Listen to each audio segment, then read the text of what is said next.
And we are live and in person. Hey kids, this is Ivan, and I am talking to Runeslinger, and we're going to talk about Ubiquity. So this should be kind of fun. Say hi. Hi. How you doing? I guess I'll talk to the kids too. Hi, kids. Oh, there you go. There you go. Doesn't that feel good? Yeah. So we've been talking about Ubiquity in a Hangout for a decade. Well, maybe not that long, but long enough. Long enough. So Ages and ages. Right. Finally, the stars have aligned. So I think it's actually kind of good that it's taken a bit of time because I've had more time to experience the game, both in terms of reading lots of stuff, and kind of going out and making some forays on my own with people in my neck of the woods, which did not always work well. There were some crashes and burns, and not just in the mistakes I made as a fledgling game master of that system, but just the reactions of some people to which is normal. But also, I've had this really unique or unusual experience playing in the All for One Regime Diaboli collaborative game master game that we've been doing. So we've got, one veteran of Ubiquity. We've got Sebastian, who's run Hollow Earth a couple times, but is still kind of, I guess for lack of a better word, learning the nuances of the system, and myself and Francois, who are not. And I'm probably, I've had more time to read it, but just watching everybody, all the various game masters kind of learning it, or like seeing how they adjudicate things differently or what they think of. And it's kind of like this accelerated learning program. What the base assumptions are. And that was the thing that I noticed, like, what is this game supposed to do? So we have that one word, swashbuckling. Right. Except it was 3 words. It's supernatural, swashbuckling, horror. Right. I think Sebastian was the most sensitive to that out of all of us, right? When we did our session 0, mm-hmm. we had to fill in a chart, like, of all the different elements which might show up, which ones are more attractive to you, and rate them. I thought that was kind of interesting. And what is swashbuckling? Like when I say swashbuckling to you, like in terms of a movie, what's the first thing that comes to your mind? Oh man, probably Sinbad, really. Like the Sinbad. Ones I used to watch. Right. Ones I used to watch at Christmas time, but sure. Right. I watched Less Musketeers, but that's sort of like, probably Pirates of the Caribbean, Right, for more modern film, Pirates of the Caribbean. Right. So if we take Sinbad, right, with all the fantastical creatures, right, that they're facing, and then we take Pirates of the Caribbean with the very mundane threats that they're facing, but the high level of skill, we have 2 very different ends of a spectrum. Exactly. Oh, absolutely. And what about something like, the 3 Musketeers we talked about a lot, but what about Zorro? Yeah, that's another good one. Or got like probably Princess Bride, just that one scene, but Absolutely. Not even just the one scene. There's a lot you could do. Like you could take Princess Bride and unchanged use All for One to give you that experience. Oh yeah, absolutely. But the thing is, which one of those is my take on swashbuckling? So if I'm expecting to be able to battle the Hydra, right, I may be disappointed if I use Ubiquity for that, or Savage Worlds for that, right? Without somebody's dying, without some modification or adjustment or understanding how many starting points to use or whatnot. But if I want to do the Princess Bride or Zorro, I can do that with a starter character in Ubiquity.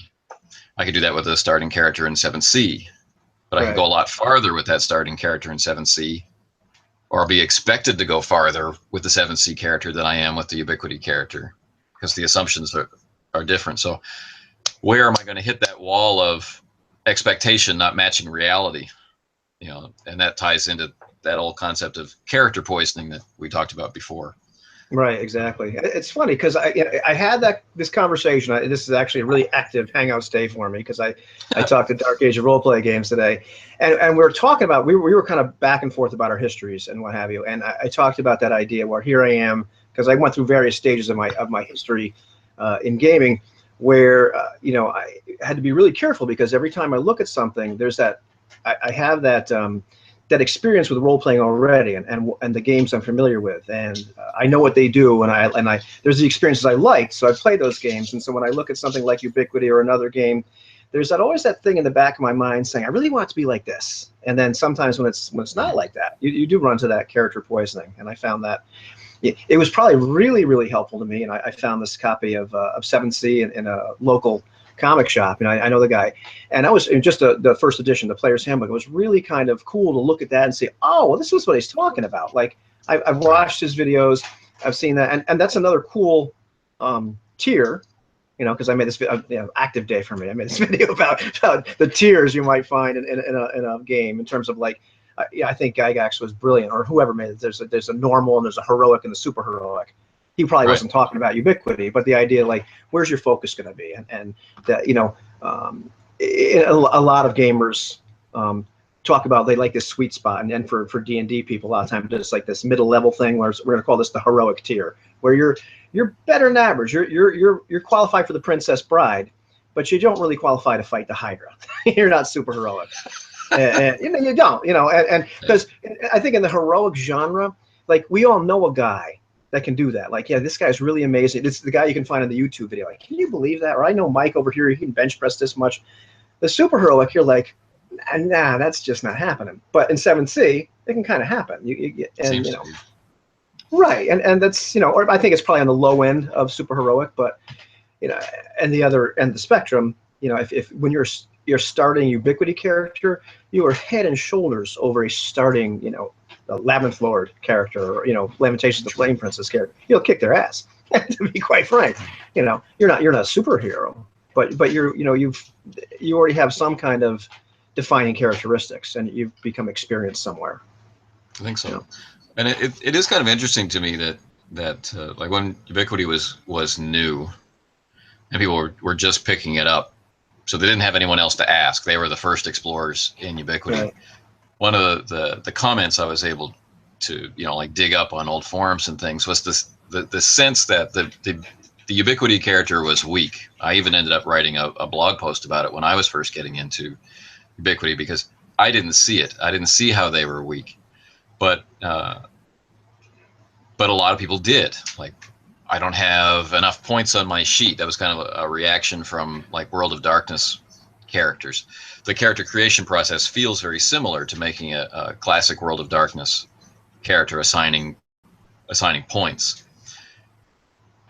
But when you're making a Ubiquity character, it's okay to not put points in something, because that just puts it slightly off screen. It's not relevant. It's not important. Like, if I don't take wealth, it doesn't make me homeless. But in the old World of Darkness days, if I didn't take wealth, that made me homeless. It created a problem for me. So I had to spread myself so thin, making a vampire character or a werewolf character or something like that. So it's like dragging your perceptions of the old game into the new game. Right? I have to have everything on the sheet addressed. It's the old perspective. You bring that into Ubiquity, you will never have enough points. You'll never be able to do that. There's so much available to do, and you don't have to do all of it. You can become known for something at the beginning. You can be a sword fighter like Philippe is, right? Or you can be a charming ladies' man like Alphonse or like Briscourt is, right. And that's okay. And you won't be homeless and and unable to take care of yourself like you might be in another game. So that was one aspect of it. And then rolling too much is the other aspect of it. You're given the average for a reason. And if you have a 4-die pool, which seems tiny, right, that would be a real risk in the old World of Darkness to roll 4 dice. Right. But that's 2 successes. That's a reasonable amount of success for just about any task. So are you weak, or are you being asked to fail when someone's calling for the die roll all the time, right? It's an interesting thing for me anyway to see. Yeah, that was kind of cool. I think I've had several. I don't want to call them epiphanies, but like realizations as I've like explored Ubiquity more and more, and as I've had the chance to mess up with it. Like playing with other people. I think I even talked to Jason about this today, where I found myself with this new system playing with some people in person, where I realized I was relying too much on, like, say, the character sheet. I was having them roll too much, and there was one scene I was talking about where they're in a garage. It's a zombie game at this point, and they wanted to look for to see if anybody left their keys in the car. And so I'm having them, I have them roll for a second. I'm realizing, well, wait a minute, any idiot can see if there's somebody left their keys in their car, and and it was that thing where we had discussions about about like how to adjudicate when to roll for dice. I made a bunch of videos about that. I was thinking about like how to wrapping my head around these skills-based games, period, and. Sure. Realizing that all of a sudden, like, well, you can apply these, for lack of a better term, like OSR sensibilities, and realize that just like if I've got a guy with a really high dexterity, I don't need to have the player roll all the time if he wants to, do something particularly, nimble. Right. At the same time, say it's not even high dexterity. Say Philippe wants to steal cookies out of the cookie jar. He has no points in stealth. Good chance he can probably sneak enough to do that. If he's trying to sneak into a convent, and climbing up the side of the wall and then opening this creepy window, not so good, But that's where it's time to really take that skill into account. But it's kind of that kind of paradigm shift where it's like, well, wait a minute, like what are you really asking them to do? And right, and what is relevant to that goal? Right. Like if he does have a high score in acrobatics and is trying to cross the room, right? During combat, he's trying to fight his way out the door, for example. One of us might imagine our character as walking across the floor, using their strength to push their way through the opponents. Right. The goal being to get across the room safely in the midst of combat. You shove your way through. Do you intimidate your way across? People are clearing a path for you because they know if they face you, they're going to die. Do you acrobatically swing across the room? Like, how is it going to be addressed in your own particular idiom, to bring up Python? Right.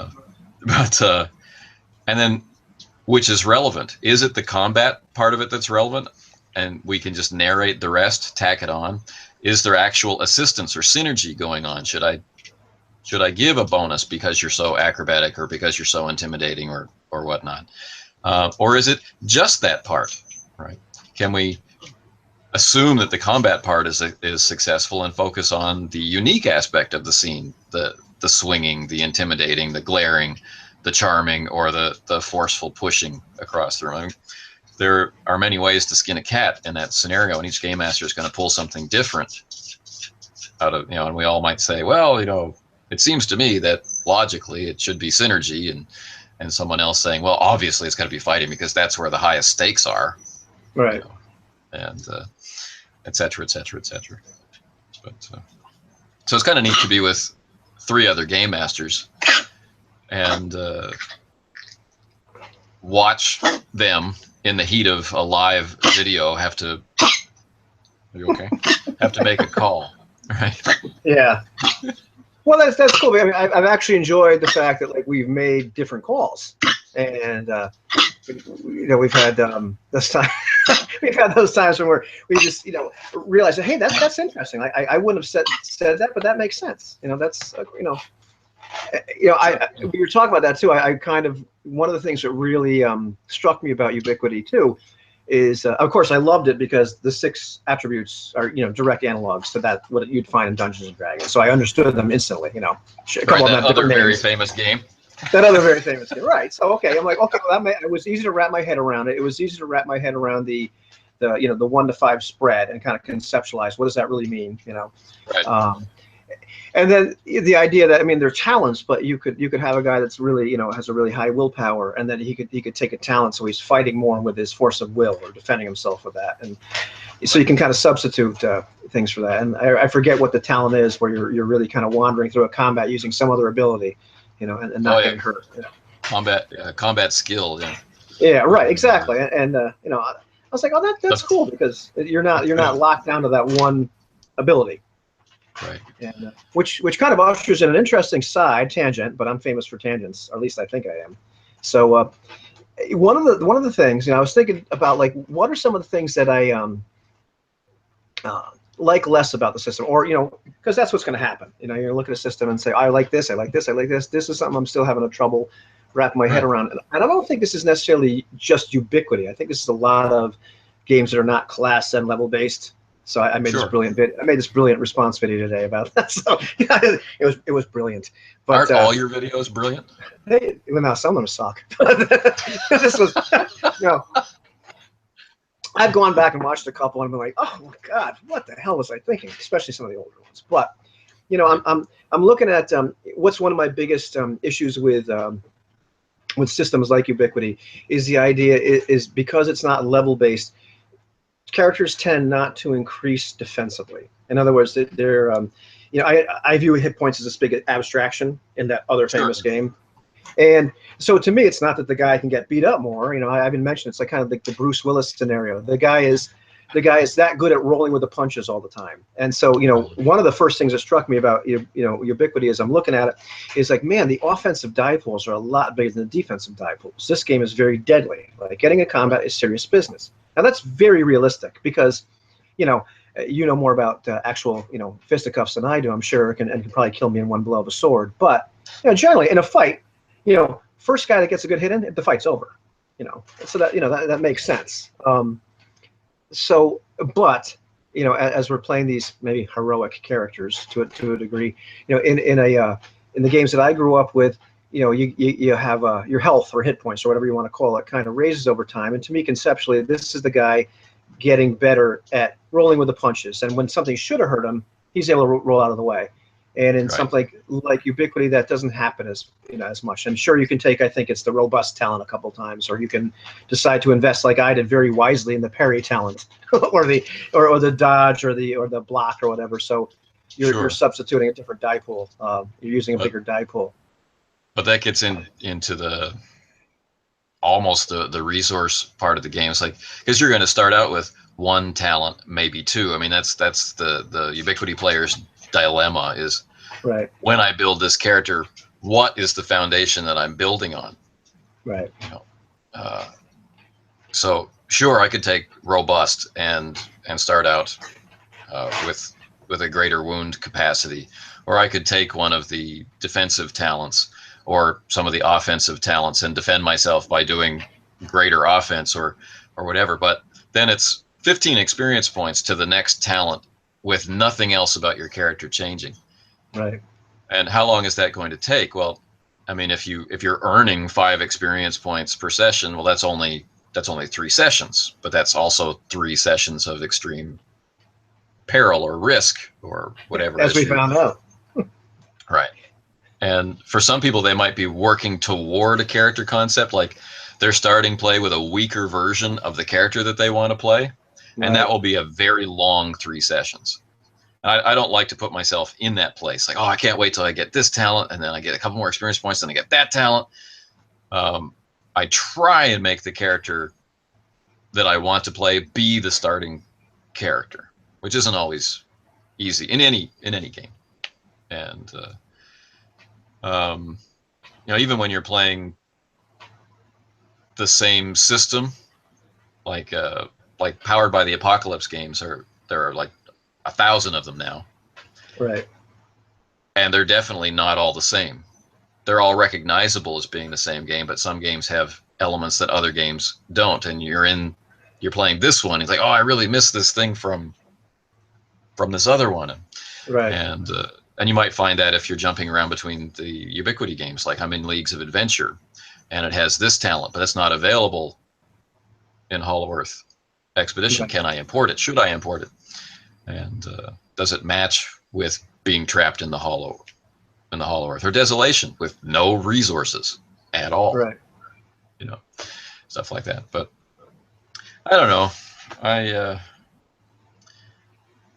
I do think that there's a cap on how defensive your character can be, how resistant to damage they can be. But while you are playing the game, as you're getting into your character, you're also earning style points. Right. And the style point helps you learn about your character, because you should narrate when you play one. And then it can mitigate damage or erase damage. Like the enemy thinks I'm wounded, but I'm not, kind of thing. Or it was stopped by the Bible in my pocket, or right, exactly, whatever exactly. it is. And that's the style is an actual part of the character. It's not a bonus. It's not a some kind of protection thrown your way by the game master. You've earned it in play, and the system expects you to have it.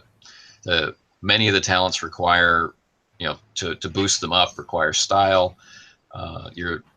There's no kind of critical role, like there's no rolling a 20 or something, or rolling a 10 in World of Darkness. There isn't that.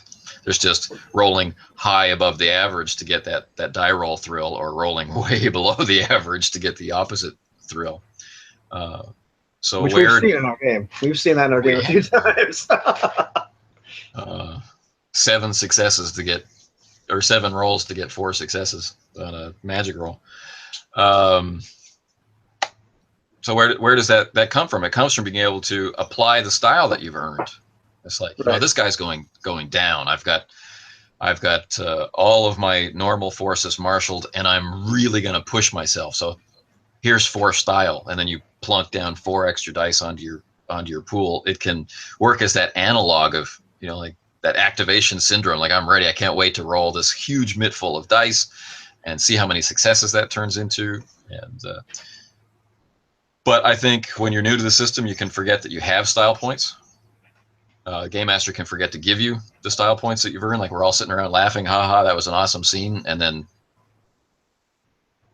your due doesn't come your way. Right. Yeah. That's probably definitely one of the things to remember as a game master. I remember, like, I had to constantly remind myself when I was running a game, like, yeah, give out some more style. Right. And then there's times to not give out style. There's times where you want the players to be spending it, to build that tension. I've got a stack of 5 style. Now it's 4. Now it's 3. Now it's 1. And then when. Yeah. Oh, go ahead. Go ahead. Oh, that was the thing I was. Now I got 8 thoughts in my head, but that was one of those cool moments about, like, we're fighting the Wendigo, and I've got 3 style points left, and there's that moment where, like, I'm thinking, I don't know what the staff does.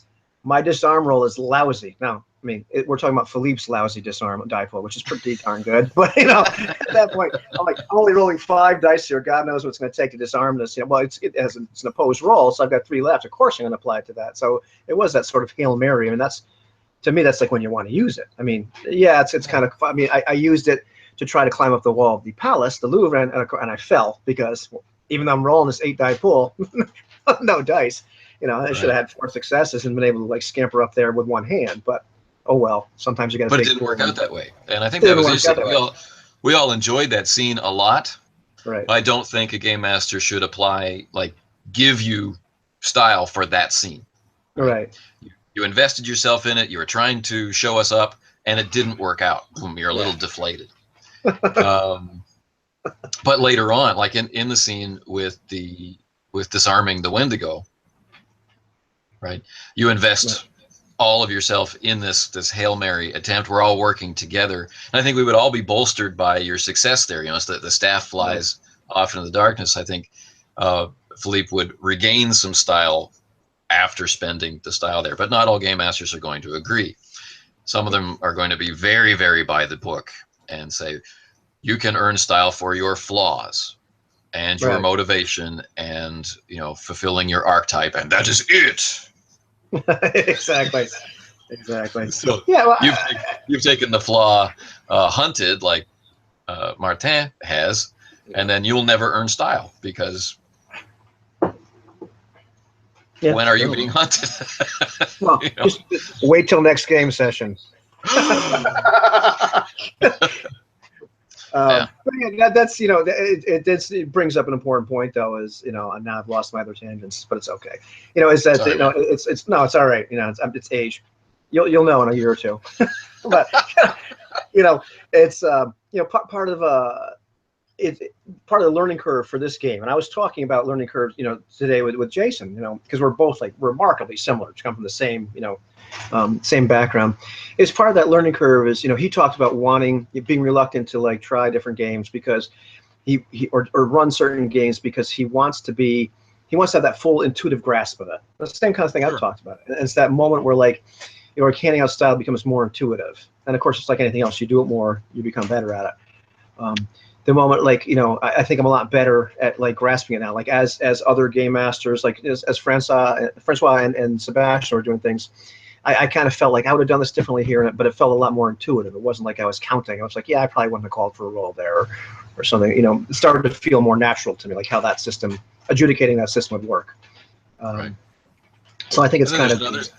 There's another side to that too. It's like, how in tune are we with the game master's view of this scene? Like, is the scene about to suddenly turn and slide down into incredible tension? So their decision there may have been a result of that, or they're convinced that the villain's going to escape, or the bomb is going to go off, or the fire is going to become visible. They're convinced that something is going to happen, and then the player characters and the scene.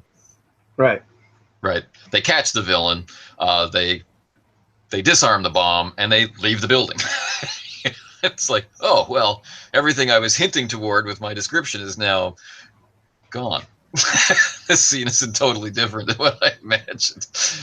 Yeah, this is why you want to be a player, is because you can be the guy doing that, because you're sick of being on the receiving end of all that. Sometimes it's nice to be the guy that's completely throwing the plans or ideas of the game master to heck, So yeah. that's cool. That's kind of interesting. Yeah, I think one of the things I was one of those tangents I was going on is in my video in Class and Level, I was like kind of pontificating, whatever the heck I was doing, but talking about, geez, there's no damage reduction or damage soak thing in Ubiquity, and I said, God, it'd be kind of interesting if that was a skill. Now, I don't think you necessarily need it because there is style, Right. But going down that thought experiment, I thought to myself, you could make a really strong case for it basing on any of the 6 attributes, like why you were able to soak this damage. And I suppose in your narration, if you're using style points to mitigate damage, you can kind of throw that in there. Well, the reason I didn't get hurt is because of my force of will, or because I jumped out of the way, or because I'm so darn smart I saw it coming, or Yeah, exactly. And so I love that tie. That was one of the things that really hooked me on Ubiquity, like why I kept persisting, trying to get people to play it. And it wasn't that people were not interested in the system. It was like the settings or whatever. Like I could get people interested in Hollow Earth, but some of us wanted to play All for One, or I could get people interested in Desolation, but someone was tired of post-apocalyptic stuff because we'd been doing a lot of that. And like it was like the timing was never right or whatever. And these games do have very strong themes. It's like playing Star Wars or Buck Rogers or something. You have that buy-in. It's not a generic, let's adventure in the known world, or let's adventure in I don't know, Warhammer or something that sells itself very differently. I guess I'm trying to say. You play Desolation. You play Desolation. You're playing Desolation, and that's the name right there. The name says it all. Yeah, and so that was the game that we really cut our teeth with. That was the longest Ubiquity game we'd played. We did one-shots with Hollow Earth, and they were fun. They were awesome. But when we settled down to do a campaign, we eventually chose Desolation to do it in, and then that became an all-for-one campaign. So I get started as a player in Desolation, right? And that was really interesting. We got into how does a Ubiquity character feel, and how fragile are they? What what do these stat blocks really represent? We started to get a sense of looking at them and then knowing what kind of threat a pack of wolves was, or a pack of or a swarm of dagger wasps, or poison. You know, Right.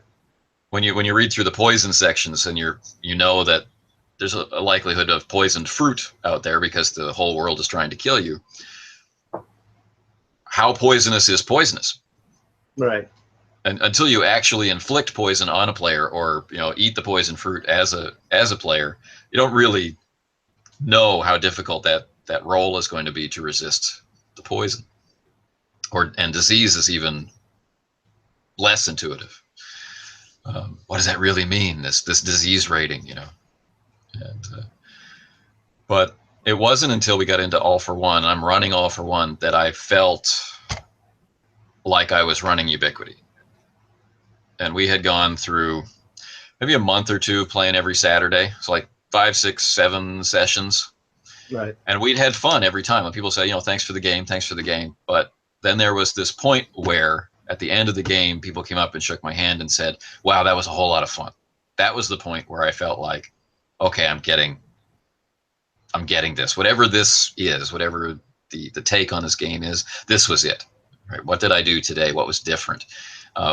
How did I run the NPCs, or how did I give out style, or what was the ratio of minions to more serious threats, and what were the goals? And I was trying to deconstruct whatever it was I had done today that caused that reaction.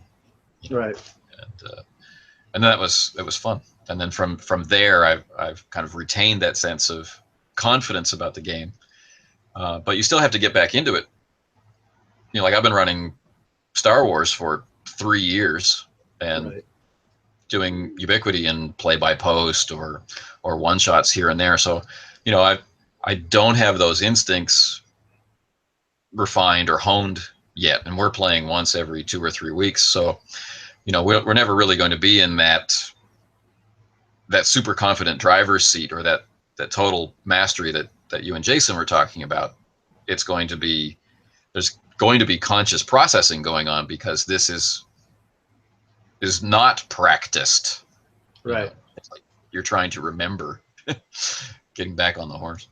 Right. Yeah. And that's, so like that's one of those reasons I want to kind of get a group here and kind of really, have some victims really get good at it that way. And whatever we run, it's funny because I ran a game, just an OSR game in Hangouts the other day, and and playing through Hangouts is, like we talked about, it's a whole different experience. There's just Lamentations of the Elven Princess. Yeah, it's one of the other players just kind of named that in a thread in this forum that one of the people is an administrator for. It's a private forum. I'm like, what the hell's that? So I figured, well, I guess I'm gonna name the game that and run it. And there's no elves in the damn thing in the game, but we're playing that, and that was that kind of like really intuitive thing where like sometimes I'm like, I forget what the number. Yeah, just 6. Yeah, go for 6, and that's fine because that's intuitive. It's like I've done that enough that it's government work. I know how to make this work. Really, I mean, just I've done that. And so, I'm excited to get there with Ubiquity, and I feel like just kind of like some more lights keep on turning on in terms of, oh, okay, I get this. I get how to adjudicate this, or I get what this skill really represents. I mean, you talk about like being able to eyeball threats or minions, and it's one of those things about Ubiquity that I love, and I don't want to say hate, but every once in a while it irks me a little bit. Is they've got this really brilliant system of codifying things like NPCs or monsters or whatever. So there's weak and average and talented and influential and powerful and very powerful. And what the hell does that mean? Well, it's real simple. It's like, if you're talented, you're like a starting player character with 15 attribute points and 15 skill points and two talents and maybe 2 style points. And then it goes up by, a certain amount, or down by a certain amount. So you could just look at like an ally too, and you know exactly what they are. Or if you look at I think Desolation actually put in another, I think it's just, they call it toughness, but it's tough. That was the same darn numbers. You realize, okay, it's all equaling that. Well, that's really cool, being able to eyeball I hate to call them threats, but a threat. That's okay, a threat or an enemy or a friend. But you go, okay, that's what this person is, and you start to get a feel for, okay, what does that really represent? Which, as you said, is a little tougher. But the part that I don't want to say irks me, but I have to wrap my head around. It's not just the monsters, for lack of a better term. It's the whole resources. It's the artifacts or a refuge or whatever resource it is. There's like this codified, this codified number of points or whatever you get for that. This is how you're going to build that. And just like we were talking about, I think prior to starting the Hangouts, like I'm used to like in a OSR game. I decide I'm going to put monster X here, and I'm going to make this monster up, and I decide, gosh, this doesn't seem tough enough. So, okay, it breathes fire. It's a fire-breathing sheep. Fire-breathing carnivorous sheep. Exactly. It was carnivorous sheep, but that just wasn't scary enough. Fire-breathing, but in Ubiquity, if I do something like that, well, I'm going to have to say, okay, well, the sheep had the talent of, I don't know, running really fast. Now, I have to take that talent away because I have to buy the talent of breathing fire with that. So there's it all equals up to the same thing in the end. Yeah, and so, generally speaking. Yeah, generally. And I noticed there were some things, here and there where it broke the rule a little bit, but I think the one exception that they make, at least in the printed material, is if they're putting in some kind of important NPC, like a mover and shaker that's defining part of the setting or the active plot that the players might be opposed to, then they'll keep the stat block true, right. But the resources will be assigned according to what's needed. Right. So if you end up in combat with that character or in social dueling with that character or trying to, I don't know, outrace or outmatch that character on an expedition or something, it's all fair. But in order for this situation to have started, they need some kind of device or manner that they're living in or set of contacts that they're drawing information from. They need that. But to go up to the next tier of patron or ally or follower or whatever would vastly overpower them. Right. So you can play with the things that don't actually get rolled. Exactly. Yeah. I guess you call that the Dr. No clause. Right. Yes, exactly. Yes, yeah. Okay. Dr. No. Yeah. It was flaws, no hands. If I recall the movie correctly, it's been a while since I did one of my favorites. But yeah, that's cool. That's kind of like that old school sensibility. So every once in a while, like there were those parts where the game got a little codified. That what helps though is just like we've talked, and just that idea of like being able to kind of step back for a second and realize, like, especially with things like resources, when you made your video on that after I prodded you. With the idea that like this resource is something that you're expecting to be able to influence the world with, like it's the difference between being rich and you can solve your problems with money. And if you purchase that resource, then you can influence the game world directly with your wealth. Right. Or you can be friends with somebody, and so are they technically an ally or patron, maybe sort of in the real world. But if you're planning to solve your problems via the resource of a patron or an ally, then you have to purchase them as a resource. Right. And that it made it much more, I don't want to say realistic, but I guess realistic. I started to understand better, like what the mechanical impact of that was. Because at first glance, it can seem kind of artificial. Like, what do you mean I can't have friends unless I buy them? Exactly. And that's that old problem with point buy. It's like, do you have to purchase everything that's on the sheet in some way or other, or can a realistic situation be allowed to arise? Like, I know this very wealthy, powerful person, like all the musketeers have met the king, Right? but they can't just send him a letter saying, "Hey, Louis, baby, come on, got a hole in my roof, buddy." Yeah. It's like, well, you should get a better mistress. Yeah, exactly. It's like, exactly. it's on you. But what is important and what isn't. Yeah, that's pretty funny. Actually, speaking of, you don't have to buy anything. Here's the problem. Freaking Canadians. Woo! I think I realized I gotta pick this up, but it's funny. The one game I haven't bought yet is Hollow Earth, so I'm waiting. Got to do a couple other things. It's beautiful. But I'm interested. Yeah, but I've been, that's the one thing, I wrote down here is like, I, as a rule, am not a huge fan of games where you end up buying more stuff. I like things to be self-contained, and certainly in these games you don't have to. Like they run. The core book is really it in most cases. Yeah, they run just fine. But I finally got the Greymalkin stuff for Desolation, and I've been happy. Like, it's really good. I like their stuff. Period. I like the Yeah, it's a good crew. Broken Rooms is awesome too. So I guess I'm one of their fans now. But different story. But one of the things I'm impressed by is like everything that Triple Ace makes, like all the supplements, like they're all like really good. Yeah. They're not just like a Me Too, like, hey, give me 10 more bucks, or give me 5 more, or just it kind of not to name any names, but there got to points where there were these companies, where it seemed like they were just churning out all this stuff because, well, they need you to buy more stuff, and right. I don't get that feel from Triple Ace. Like everything I've got, I'm like, this is really really cool. Well, the evidence is that the lines finish, like the lines are completed. Right. So you have the Richelieu's guides or the Globetrotters guides, which, if you're interested, will expand an area of play.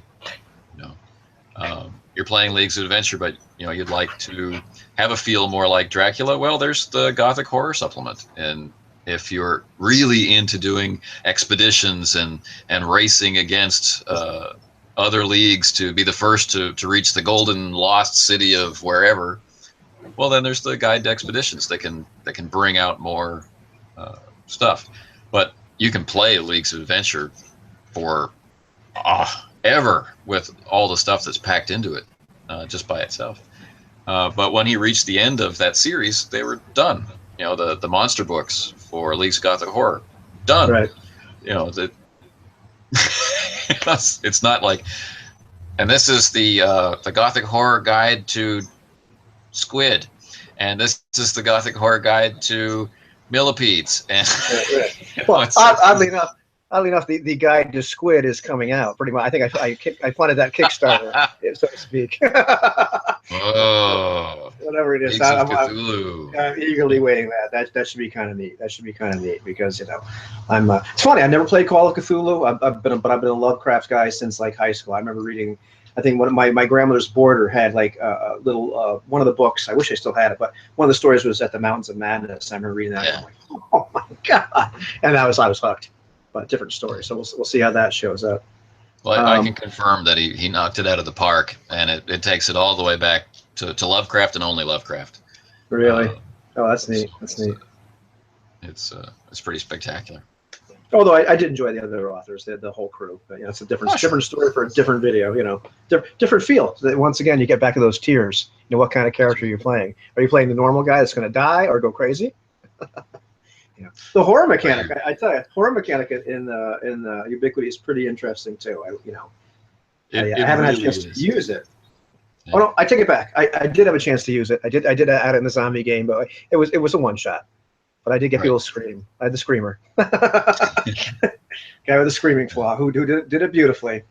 So we've been using it in our Ministry of Unusual Affairs game, and the slide felt very familiar to me. Like, as a long-term Call of Cthulhu player, there's kind of this spiral into insanity where you get less and less able to resist, and so that was interesting to see. And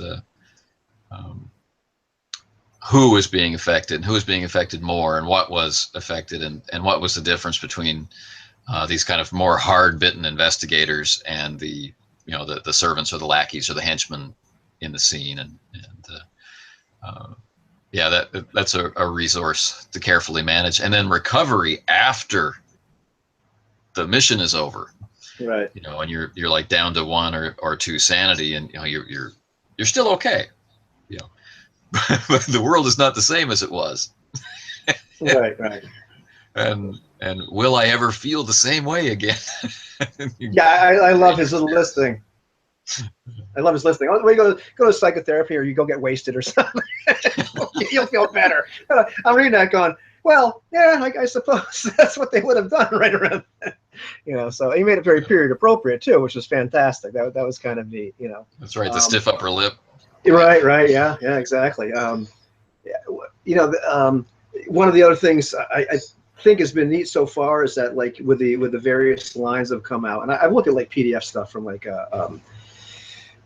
gosh, the Hollow Earth, and I think I looked at some of the other one. The name is escaping me. It's kind of a more of a X-Files type thing. Oh, Quantum Black.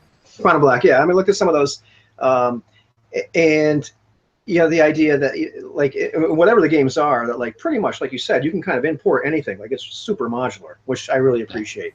You have to decide, would it really fit this genre? But mechanically, it works. It works seamlessly, which I think is pretty neat. That, you know, it's you know, I keep on thinking, like, what would, you know, I'd like to play these, you know, try all these games and play them all, you know, to the same level that we're playing All for One or more. But I keep on thinking, like, what else could I use this for? Because you know, as a system itself, you know, there's not a generic book. And I remember, you know, I like the system the way it is. I remember watching your video with Jeff, and he's talking about, you know, maybe one day he'd do it, but, like, he thinks there's too many attributes. And I'm like, no, there's not. No, there's not. That's good the way it is. Like, you know, trust the OSR guy. That's good. 6 is good. Six attributes. Right, but what if it ended up being 3, like Broken Rooms? Yeah, you know, it's a different story. But I mean, and I like those. I like those 3 too. I mean, I just it'd be different. It'd be interesting. It would be different.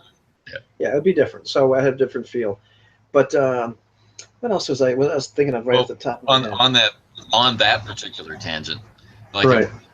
you start out playing Hollow Earth, and let's say you play Hollow Earth as Hollow Earth. You ignore Secrets of the Surface World, and you ignore Mysteries of the Hollow Earth, and you just use the core rulebook for Hollow Earth Expedition.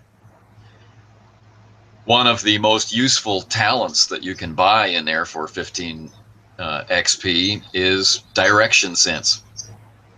Yeah. It's a lifesaver, because people get lost in the Hollow Earth. It's part of its effect, but you have the character who knows where they're going. It's great. But now consider All for One. Direction Sense is in there. Right, it is. Are you going to pay 15 experience points for it? Depends if we're going around Paris an awful lot.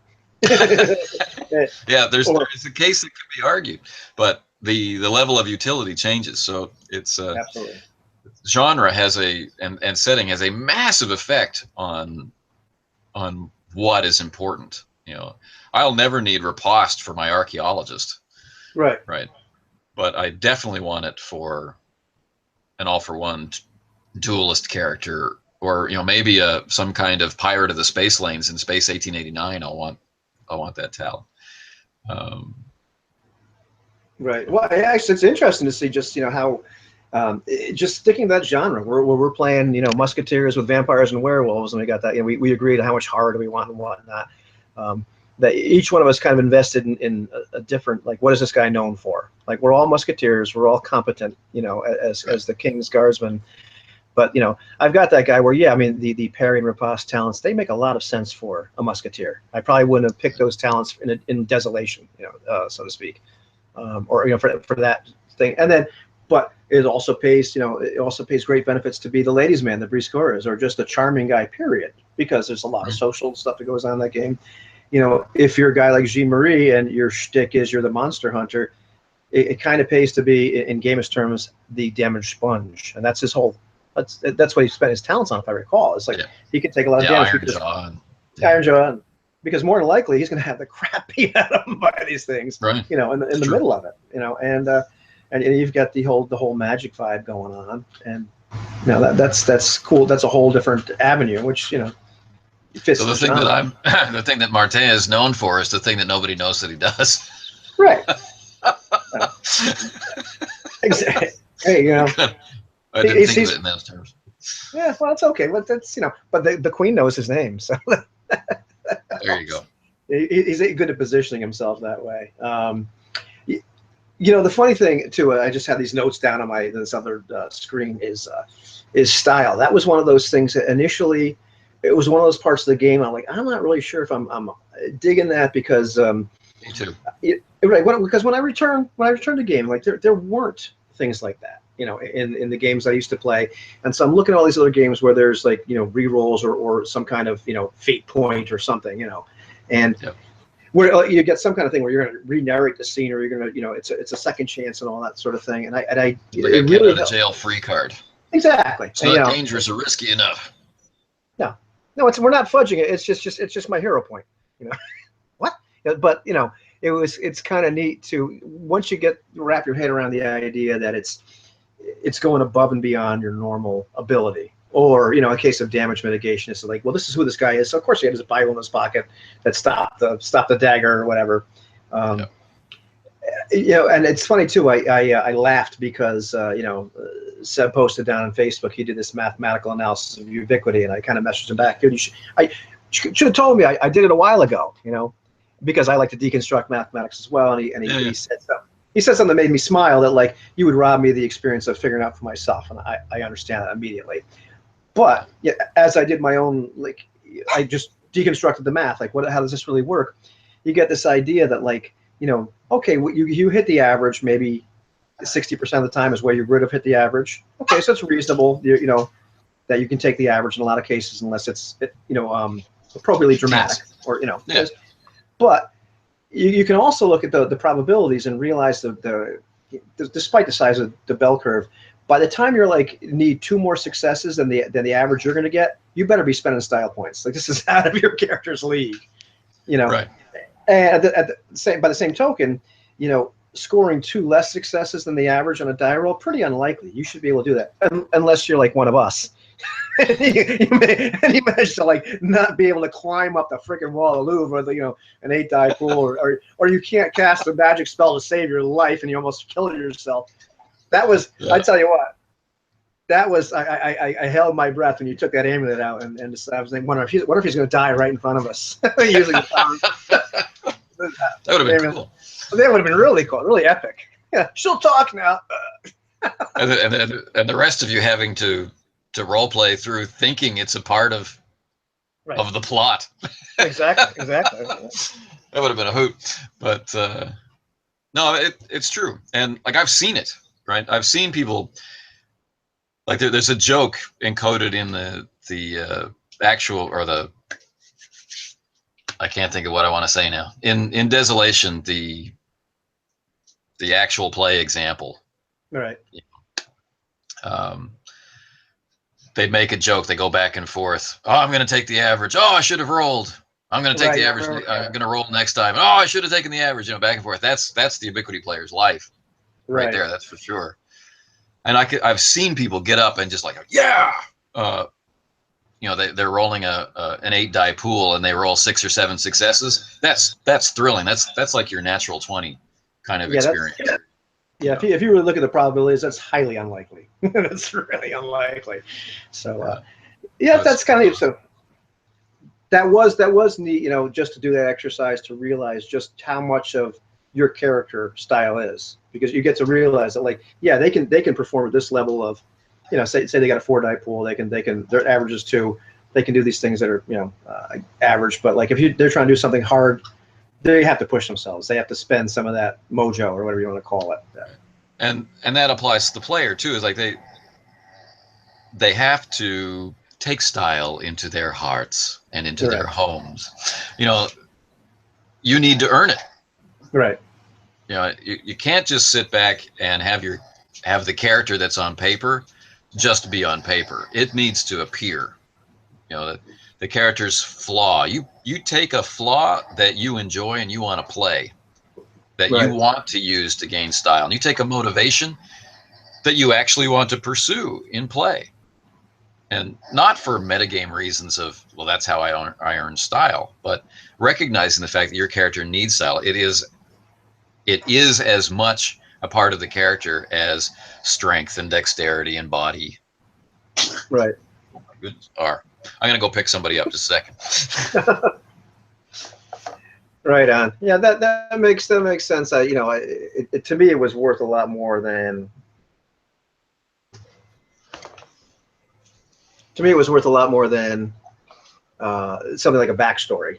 That whole thing, or just that idea. These are my that's my flaw. That's my motivation. It made the, because to me, I've said it a million times that starts to show up later on.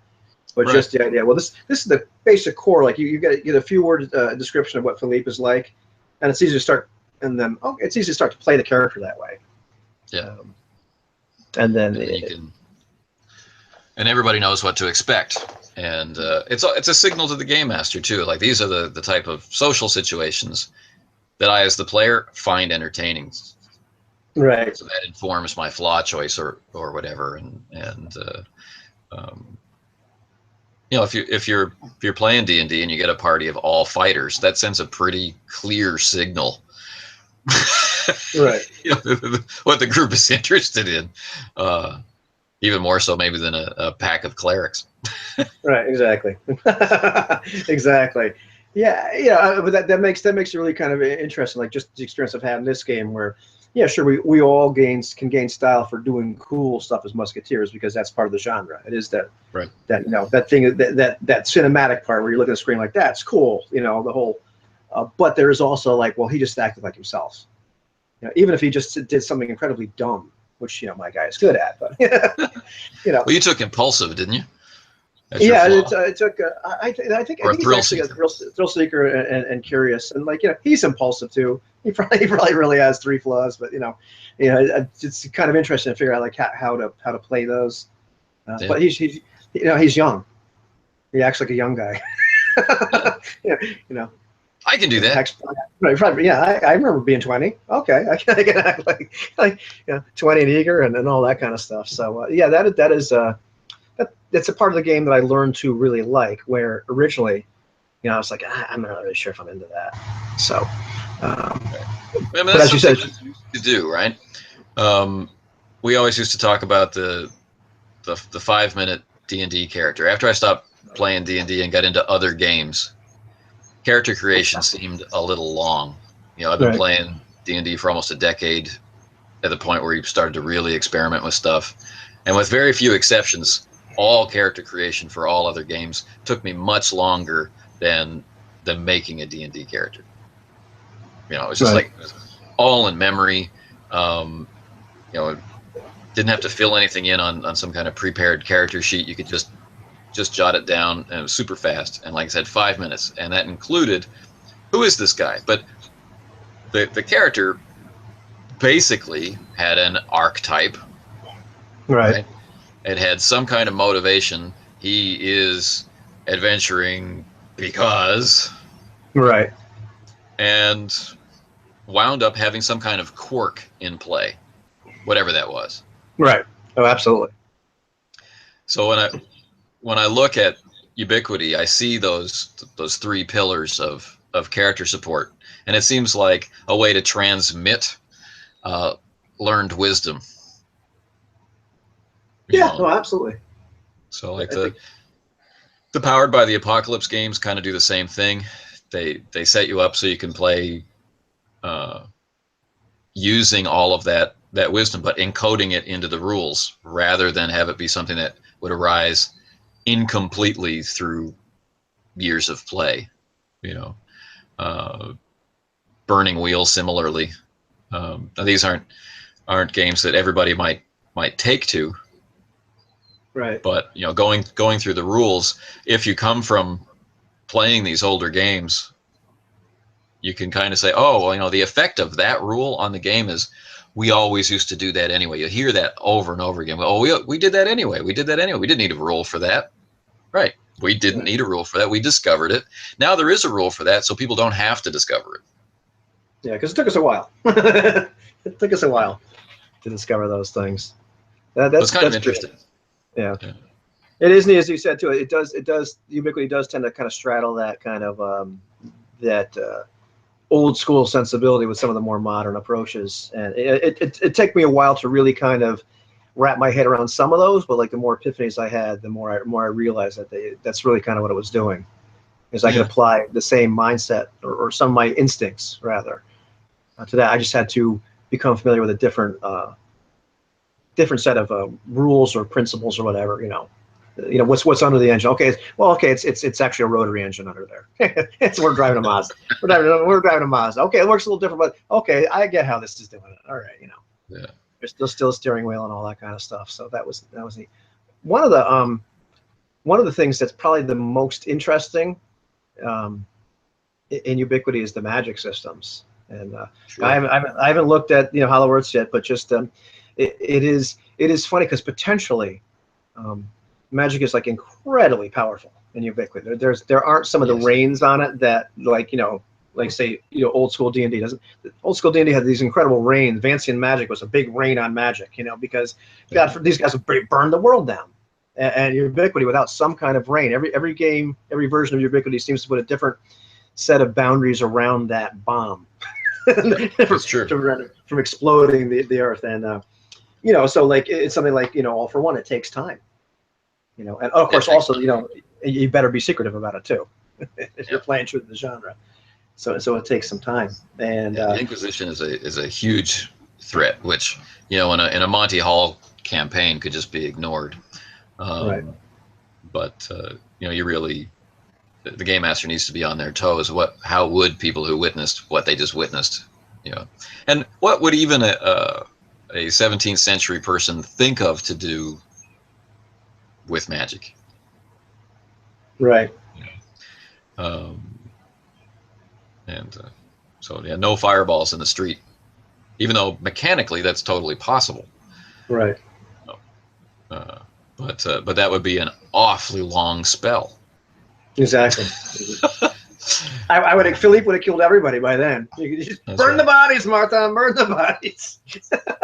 I'm ready. Yeah. Yeah, that's but that's that's a really cool vibe because it's a different way to think about it, and it pushes you into wanting to do rituals, like having a private space and the character surrounded by candles or reflective surfaces or whatever, doing a long, slow prayer. And something I regret about our session with Francois is when we were kind of starting to rush toward the end, and when I had Martin do the spell to create a friendly feeling.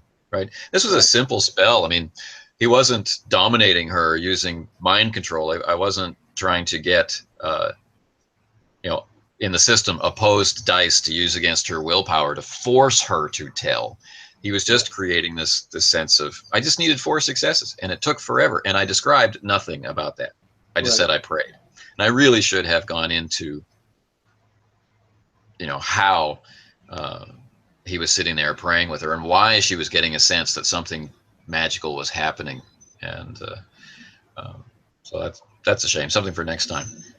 Yeah, well, that's, I'm going to hold my other part about magic off because that kind of ushers in another great topic, is that whole narration part. Because, as I've talked about, that's one of the things that I have the most problems with as a player. I'm so used to, playing games where the game master, and often I was the game master, they would players would state their intentions, but then the game master had a large amount of narrative control over the scene, which is something I just grew up with. That didn't bother me. That's kind of what happened.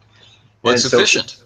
Right, exactly, it was. And you could get very, very descriptive as a game master, and I could be very descriptive with my intention, but then the dice got rolled, something happened, and I'm like, okay, John, what happens? And they tell me, and it would be cool. And we'd kind of laugh, or sometimes it wouldn't be cool. But, wasn't what I wanted. But, here having that the greater degree of narrative freedom, and also where it's kind of expected, like, Expected, yeah, to earn style or to kind of describe, like, well, okay, you succeed, but how do you succeed? Like, what, and that's another part that to me just takes practice, because it's an underused muscle. Like, it's something I haven't done as much. Sure. And it still feels. It's also the location of the roll, right? Because we used to state intention and then roll to see if we were successful. So the better you were at stating your intention, the less frustrated you were by a failed roll. Right. But now the roll comes first. In a lot of games, the roll comes first, and then you see what happens, right? So the baldest attention, like I attack. Right. Roll the dice. And then, well, we're playing a cinematic game. This requires what makes it cinematic? It's not the dice. It's not the number of successes. What makes it cinematic is what gets said. And I don't think a single person in that setup, it's no longer efficient for the game master in that environment to be responsible for colorful NPCs, dynamic locations, and all the cool things that all the players are doing. Right. The players have to take on some of that workload. You want Philippe to be cool? You've just attacked. The dice have determined you were successful and did a lot of damage. Okay, be cool. Go. Right. Yeah, exactly. Yeah. And then, yeah, there's that location part too, and it's funny. Like I've just experienced in various games lately, just that difference where you do have that kind of player mindset. And this is a tangent, but you have that player mindset. That people just go flat out before you tell them to do anything. They're just like, okay, well, I rolled stealth. Like, okay, well, I didn't ask you to yet. That still shocks me. Yeah, it still kills me. But there are some games that's what you kind of do. As you state your intention as a player, you're already rolling dice and say, oh, okay, well, I'm like, really? Okay. But then and we've had those other situations too where I attack and blah blah, you roll the dice. And here it's been interesting just watching how in our game how different it is. Right. How Sebel already kind of had said something really cinematic, and this is what I'm doing, this is my intention. And sometimes the result is you roll dice and it's like, and apparently I fell on my face. Right. So you set yourself up. Right. You set yourself up, and so there's. I guess if that's what you want, that's what you can do. But if you want to have that risk be a part of who your character is, because you're known for what you've done, right? So I jump on the bar stool. I use that to get up on the bar. I grab the chandelier and I swing across the room to kick the guy as he's going out the door. That's exciting. Roll. Right. Oh well. You got as far as the bar stool. But if you rolled first, right, then you're in control of your character's competence. Like you're in control of how failure affects them. Right. You don't not fail, but part of that failure could be not having it in you to try for that chandelier. Right. Right. If you had gone for the chandelier, maybe you would have caught him, but you didn't. And now you're running across the bar floor and there's too many obstacles in your way. You didn't get there. The character doesn't have to be stupid, and the character doesn't have to fall down in order to fail. And that's a difficult concept. I mean, how many game masters used to thrill to the idea of, oh, you rolled a 1 to hit, so your pants fall down. Yeah, when I was 13, maybe, but yeah, but I get the point. It's funny for me now to kind of figure out intuitively as a player, like where do I cut the scene? Like as I start to narrate, what I'm going to do, and it's already going to be somewhat cinematic. I mean, here I am, I'm Philippe, I'm a musketeer, I'm going to clamber up this wall. But where do I stop? Where does the scene all of a sudden freeze? It's like, okay, we roll a dice now, and then I can continue narrating after that. And the thing that I've latched onto is what changes, right? So what is the goal, or what is the stake? So I'm at the bottom of the wall. I want to be at the top of the wall. So I'm going to try and climb the wall.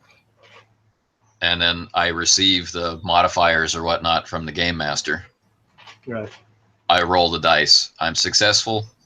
Then I should narrate how I do that. I put style into it. I should narrate how I exert myself to do that. I fail. Well, that I like to put on the game master. Why did I fail? They also have the obligation for the care and feeding of the character, but they're in charge of the environment. Did my character fail because I can't climb? Well, maybe I don't have the climb skill, and I'm trying that. So yeah, I made a mistake. Or the environment. It's an old palace. The rocks, the stone crumbled, and I couldn't get any higher. Or a chambermaid opened a window as I'm climbing up and starts wailing on me with her broom. What is the reason why I fell? The vines gave way. Like lots of things that don't make the character stupid in a pulp game is appropriate. In a comedy game, We need to find as many ways as possible to have the characters make embarrassing mistakes, I think. Right. Genre applies. That's yeah, that's one of those things that I still it's cool. It's definitely a cool way to kind of exercise those muscles more for me and kind of figure out, well, how am I going to do this, or how am I going to how am I going to role play in a different way? Still the same thing, but like how am I going to narrate this, or where do I step in? Because it's still there's a part of me, even though intellectually I know it's okay and I'm supposed to do this, there's a part of me that still feels like I shouldn't really be doing this. I'm sneaking into the neighbor's yard, with the dog that's going to come get me, or just somebody's going to find out that I'm narrating my character's success. You know what I mean? It's just because it's just you didn't do that, or depending on or you didn't. I'm like way over sometimes, I feel, in the game master's locus of control, which I know isn't true, but there's that little voice in my head telling me I am. Sure, yeah. So that's overcoming that. Years and years of experience of the other. Like when we first started gaming, like back when I was 13 and in 83 and 84, and everybody was a game master. Like, I had to run the second game of D&D that I played. So I feel like the sense of that locus of control was very broad. We were all learning the rules. We were all learning them together. We had like equal knowledge all the time. There wasn't that rivalry, but I did find it later on, like toward the end of high school, playing a lot of different tables just for a chance to play rather than run and stuff like that. Or different people's games. There were established cultures of play that didn't always fit well, and there were guys who were real control freaks. The only person who could describe anything at the table was the game master. Right, that's nuts. And almost down to what your character was saying. For some people. So I didn't play with those people again. That wasn't fun. No.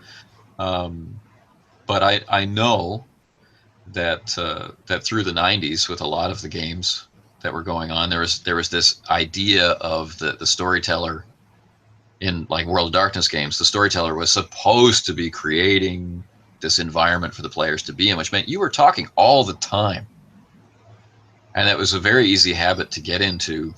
The dice are rolled, and you just continue to describe what's happening, and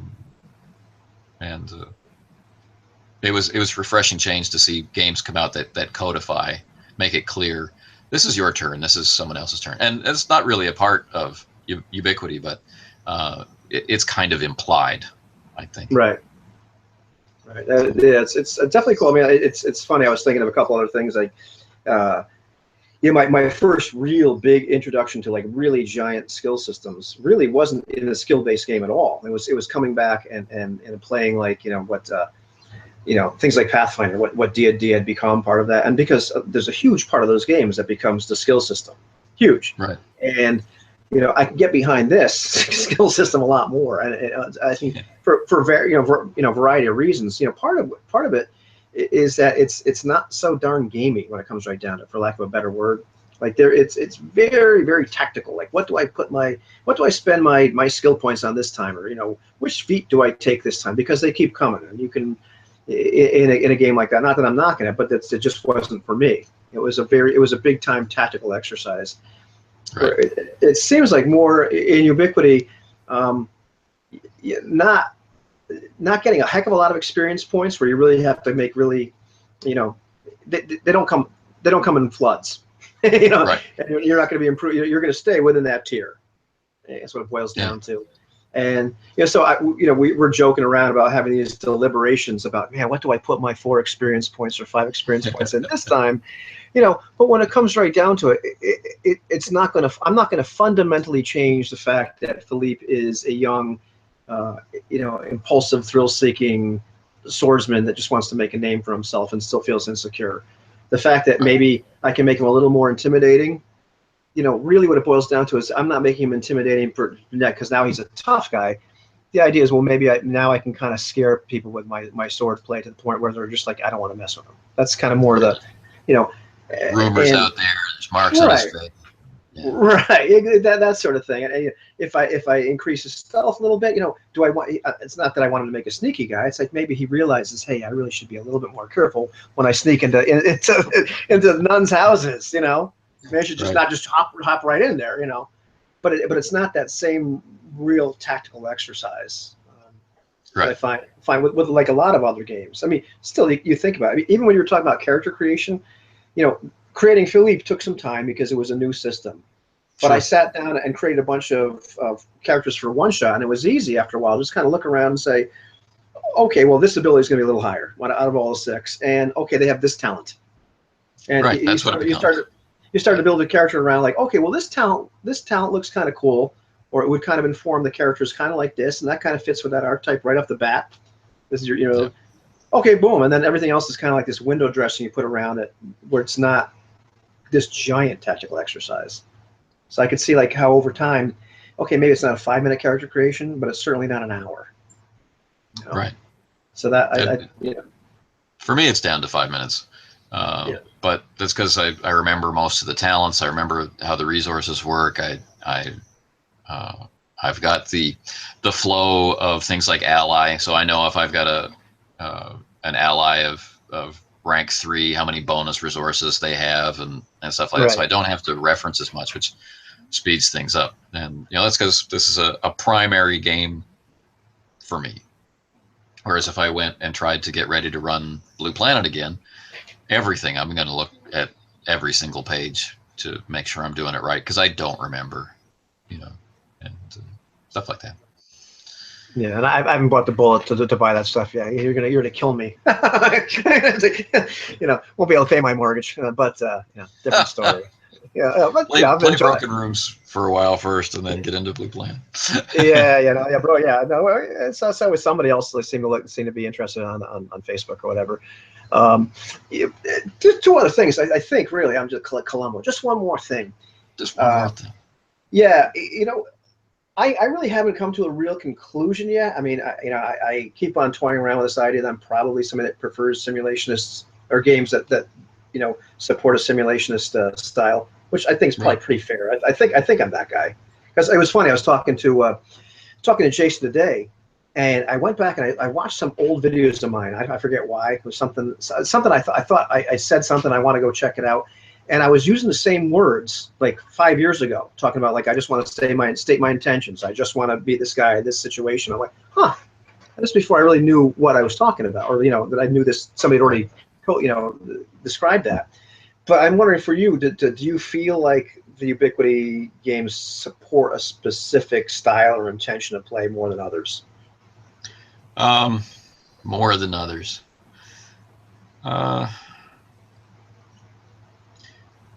Well, it's one of those systems that really gets out of the way. Right. It has surprising depth to it. I think when you first look at it and realize how fast it is, you think it must be light. Meaning, that the game master might be required to make a lot of rulings. Mm-hmm. That doesn't actually work out to be the case. You usually find that wherever you need to go, there's guidance there. You might have to tweak it, like Martin trying to get into the convent. Right. He could have given orders.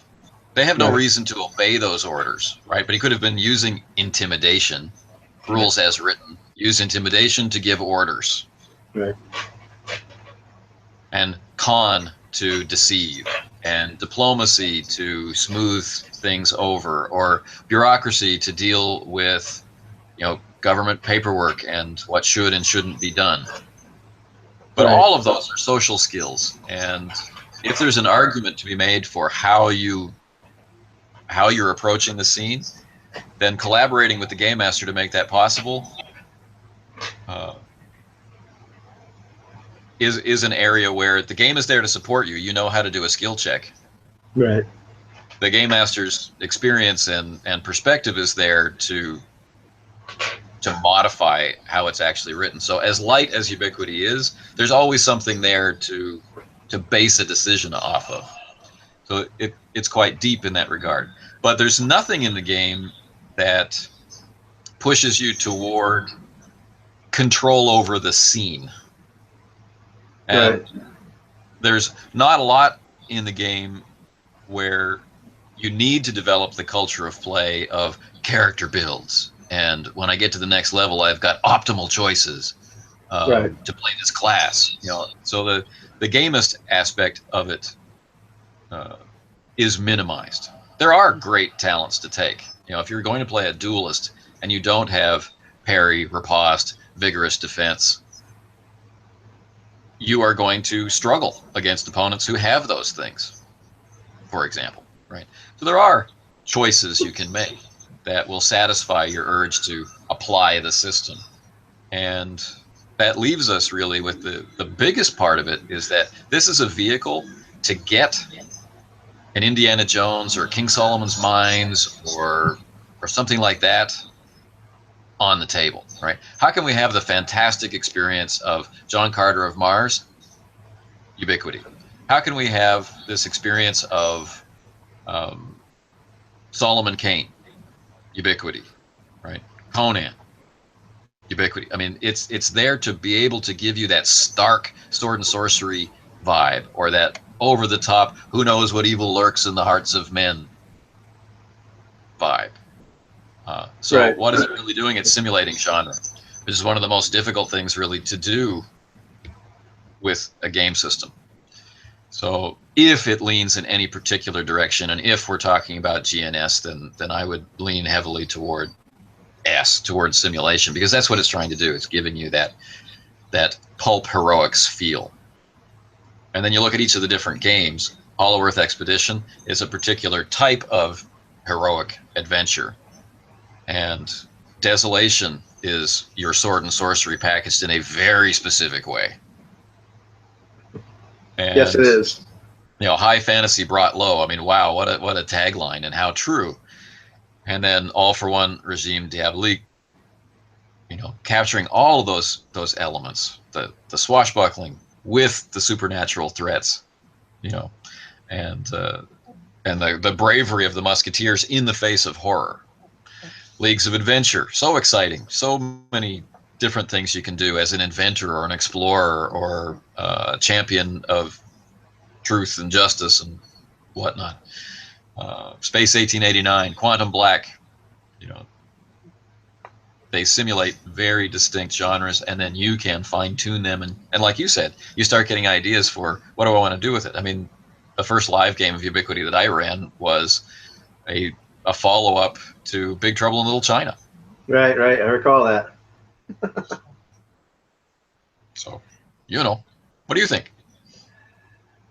Yeah, I would say probably, you know, my impression was it was a little bit more simulation. Certainly, I don't think it really, like you said, was super narrative. That's and the game is, you know, parts of it, like really, I mean, most of the you know, if I have any gamist around the fringes, that's really kind of like it during the initial, for me, it was during like the initial character build. Like, what do I want this guy to be like? Like, what's his, and so I don't even think it was really gamey. It was just like, well, what's his shtick going to be? And so Philip ended up being this duelist. So that was the moment where I thought the most about system. And, you know, every once in a while, like, I mean, now, in terms of mechanics, and now, like, I mean, really, when I think of like, what is he going to do, or like, you know, what would my character sheet influence in terms of his behavior, it's well, he's the guy that would do something really swashbuckling.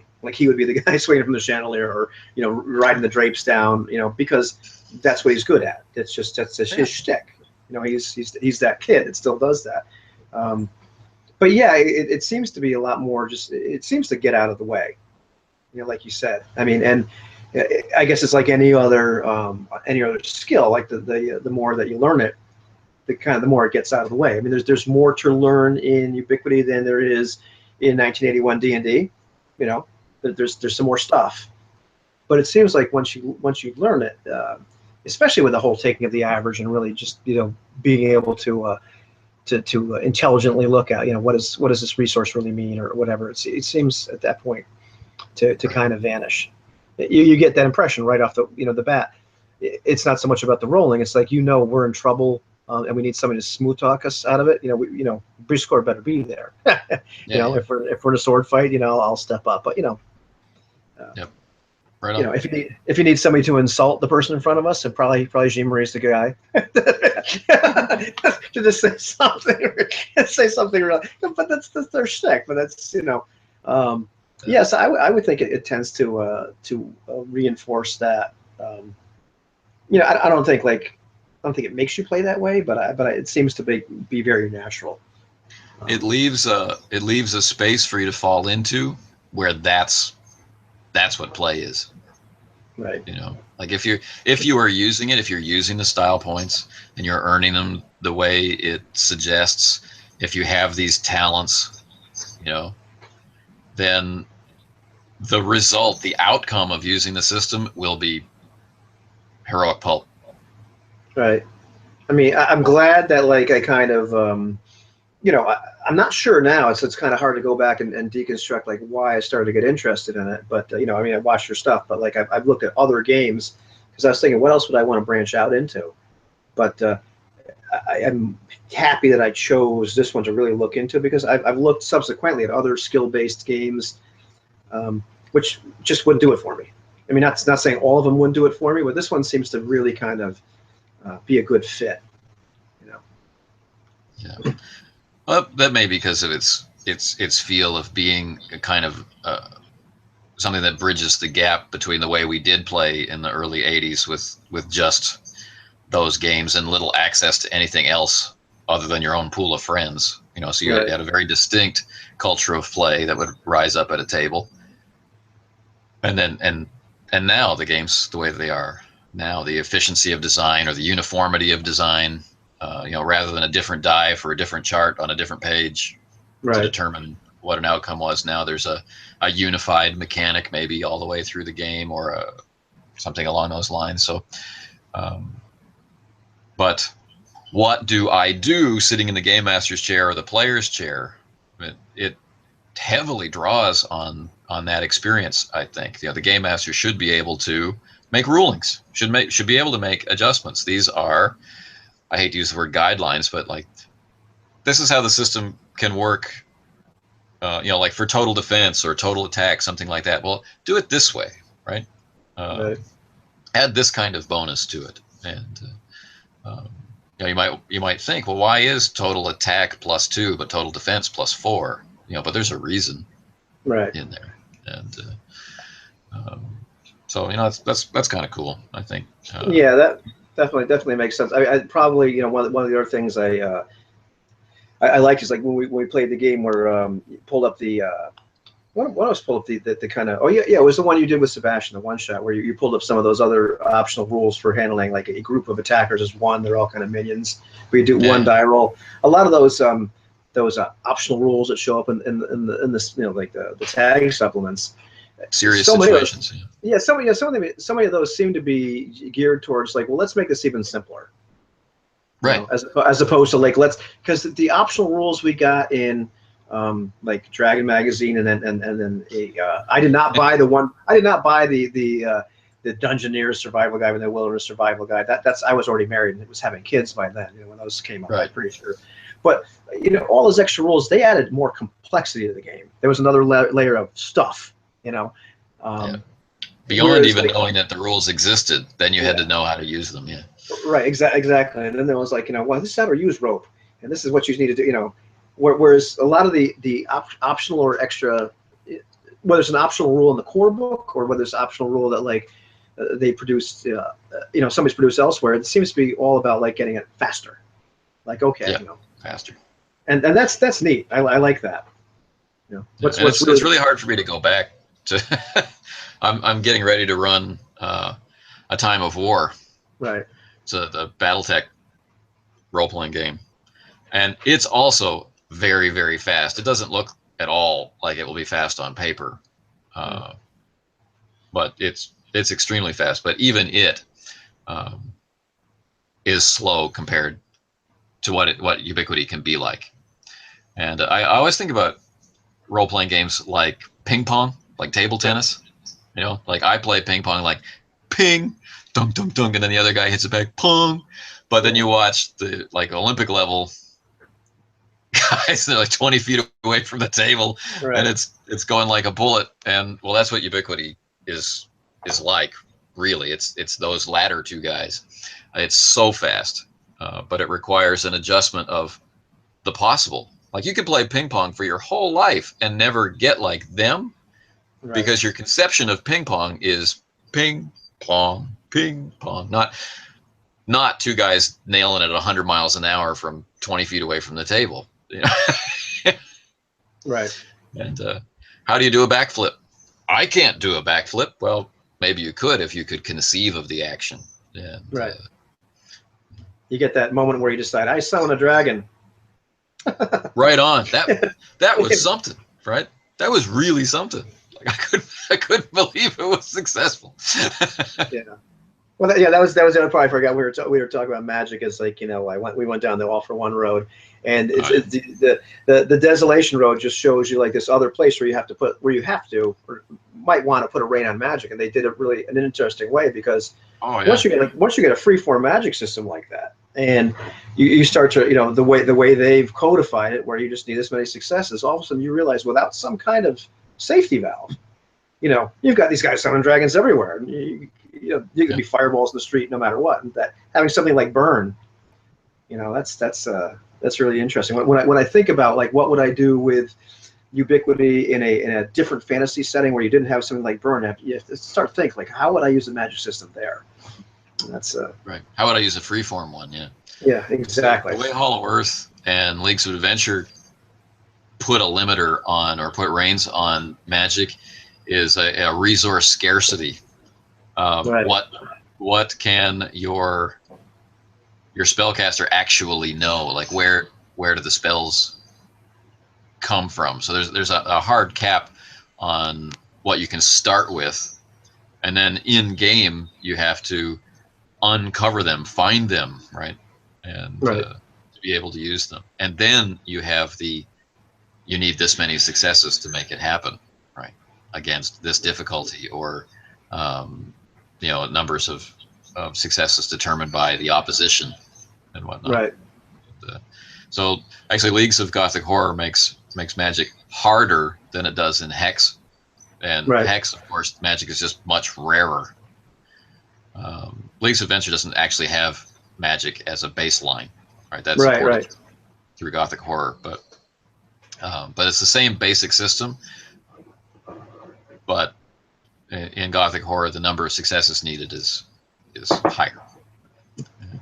Right. Yeah, it's funny because there's parts of that system. It's where it's so fast, and it can get so you can floor it so fast, or you've got to throw in some kind of limiter somewhere, and that seems to be one of those parts of Ubiquity where that's necessary. I mean, I think it's cool. It's just one of those things where you I mean, no system is perfect. They can't be. Right. But it's interesting to see like where the boundaries are in this particular system, and are they not necessarily, they're not arbitrary, but like where do you hit issues with this system, and how do you resolve them? So it's kind of interesting to see how different people that have developed games for it have done that. But that also ties into that old school ability to say no. Like if you tried to play Palladium and you've got one guy who's really keen to play the Scholar, and someone else is going to play the Paladin, and someone else is going to play the Assassin. I really hope that they have a good time, but the guy who's making the Scholar is going to feel very different when the obligatory fantasy bandit attack occurs, kind of thing. And I fully support their ability to make those decisions, to play imbalanced groups. But if you come to that game now, having played games that have enforced balance upon you, like all character classes are equal, that would be shocking, horrifying, right? Right. And should someone have made a different decision, or should a game master have suggested a different thing because they know what's coming? Who knows? But in All for One, should the Musketeer characters ever be like Martin, ever have magical skill, or should they be purely musketeers, and should the magic system be in the system for the opposition? Right, and that's definitely a different feel. Like I wasn't quite sure what kind of character you're going to bring to the table, so I wasn't. I suspected you might bring a magic guy. Something told me that was going to happen, but had you not, that would have been. I mean, that would have definitely been a feel right there, which I think would have worked really well with the system. So yeah, I was waiting to see what you guys would do, like if someone would take a magical using character, and if they did, then I was going to play something else. right, But I wanted to be able to, I guess, show the magic system in action, or at least have it inform some decisions. So being able to play this character was kind of cool to have that opportunity. But in Desolation, playing a magic using character or playing an elf is a risk, right? It invites a response from the setting. And do the other player characters that are playing with you want to live through that response? Right? exactly. Involving collaboration, involving the kind of discussion that we had prior to play, I think is handy. Do we not want any magic using musketeers, or do we want to import the magic rules into Space 1889? Mechanically you can. Which ones then, if you decide to do that? Should you use the kind of Temple of Doom ones from Hollow Earth Expedition, which allows for very limited but extremely powerful magic? Do you bring in a freeform system with some kind of personal cost, like in Desolation, with burn or fatigue or something like that? Do you have it be a social penalty, like in All for One? Or do you just not bring it in at all? I like that these decisions exist, I guess. Yeah, that's true. There's quite a bit of leeway. Like, well, how do I want to push these boundaries? Like, what little part of this? Let's say, I guess it's to an extent it's modular. Like, what part of this do I what module do I want to put right in here?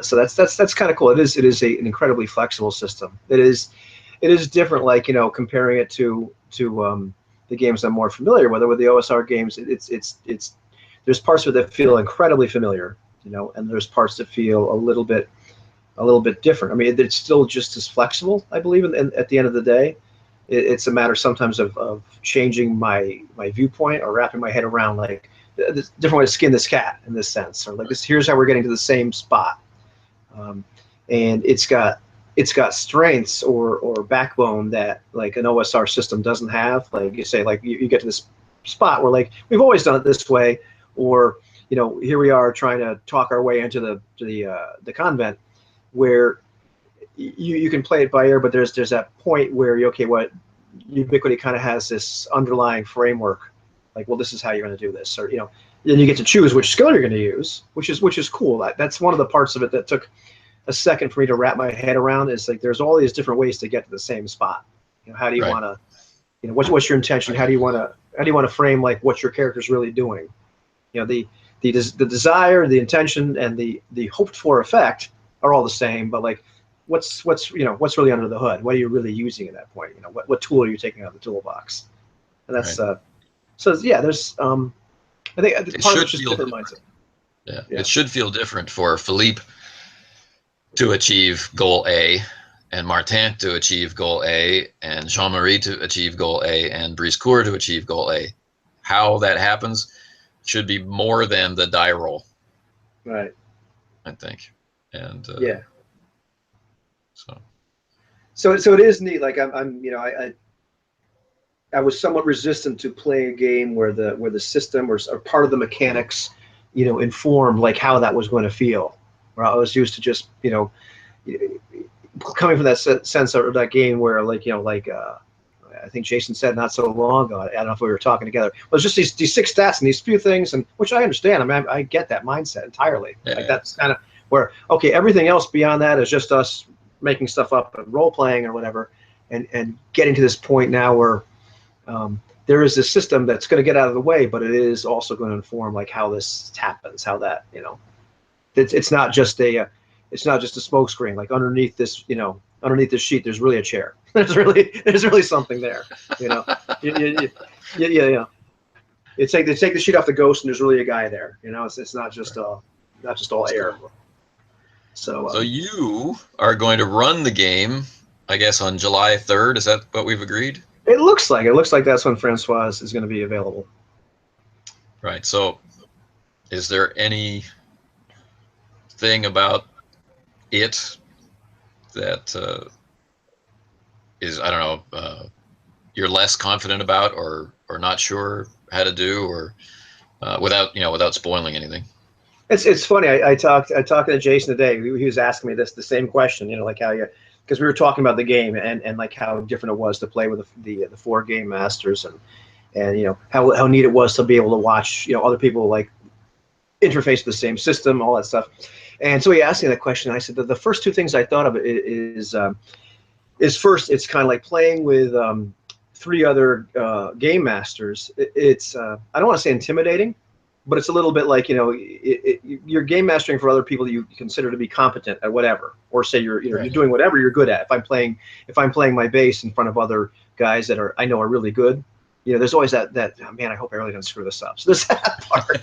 And the other part was, so, you know, I was you know, every game master has their strength, like and you know, I won't blow smoke, you know, I won't tell you what yours are, because you'll get a big head. But you know, something like, yeah, I know, I don't want to do that too. But like, you know, watching Francois like really just being able to just fluidly pull things off. And then you mentioned Sebastian's like so good at like, okay, we've got 2.5 hours, and he's able to completely guide that, you know, and you know, and I talked to Jason about like one of the things I'm less good at is running a one-shot. Like I'm really good at running open-ended things, but you know, saying, okay, we've got 2 hours. There's got to be this beginning, this middle, this end. I'm not going to railroad them, but you know, I'm going to kind of move it along. And Seb was so good at that, you know. So everybody set the bar kind of high. And so one-shots are kind of alien, I think, from our perspective, right, as old as we are. Yeah. Right, exactly.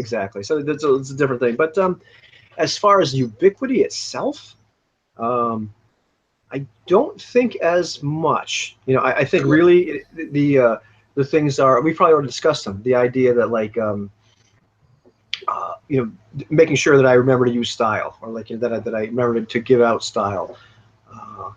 You know, I don't mind the reminders to, hey, you know, I think that was probably style worthy there. You know, like we had the chat, you know, right. In the other games. So you're getting into that rhythm, because I've noticed when I've run it, that's one of the things that you start out and you do it. You're like, okay, I'm going to give out, and then as the game keeps going on, you kind of I've switched on to autopilot, and I've noticed in the things I've run here, where all of a sudden I'm like, oh, I forgot to give out style for a little while. Like I would have, looking back on this, that was really kind of style worthy, you know, or that sort of thing. I think maybe a little bit in terms of, you know, getting a feel to adjudicate like when to make a call for a die roll, or when to just kind of like maybe just ask like, well, just what kind of stealth do you have, or you know, how good are you at diplomacy, and you know, okay, you make a roll or not make a roll. And there's 2 kinds of taking the average. You know, there's does the player want to take the average, and does the game master look at the character sheet and then just take the average for the character and keep going, you know? Right, exactly. I mean, that was one of the cool things that, you know, those, I'm sure they're a ton of work. We'll have to talk about this another time, but making an annotated video of an actual game session, that was I'm sure that's a ton of work. But you know, that was really cool to watch the one you did for ours and the one you did for Andre in the Fantasy Flight, because then you've got that you've taken the veil off. And you know, while you're watching the car go down the road, you're also saying, what's going on in the engine? Like, why did the game master make that decision? Did he really just look at the character sheet and take the average, and it never got discussed in play, you know, and it just moved along? So there's that. I think probably the only other thing is really just kind of I hate to say gauging challenges, because that's not the right word, but we talked about that. We talked about that amongst ourselves. The idea that like in some of the combats, like the combats we had with the two other game masters, like when we fought the vampire and then we fought the Wendigo, just how fast and unpredictable combat in that system can be. I don't dislike it, but just being able to, I'm used to being able to eyeball stuff and be able to say, okay, this is about this tough.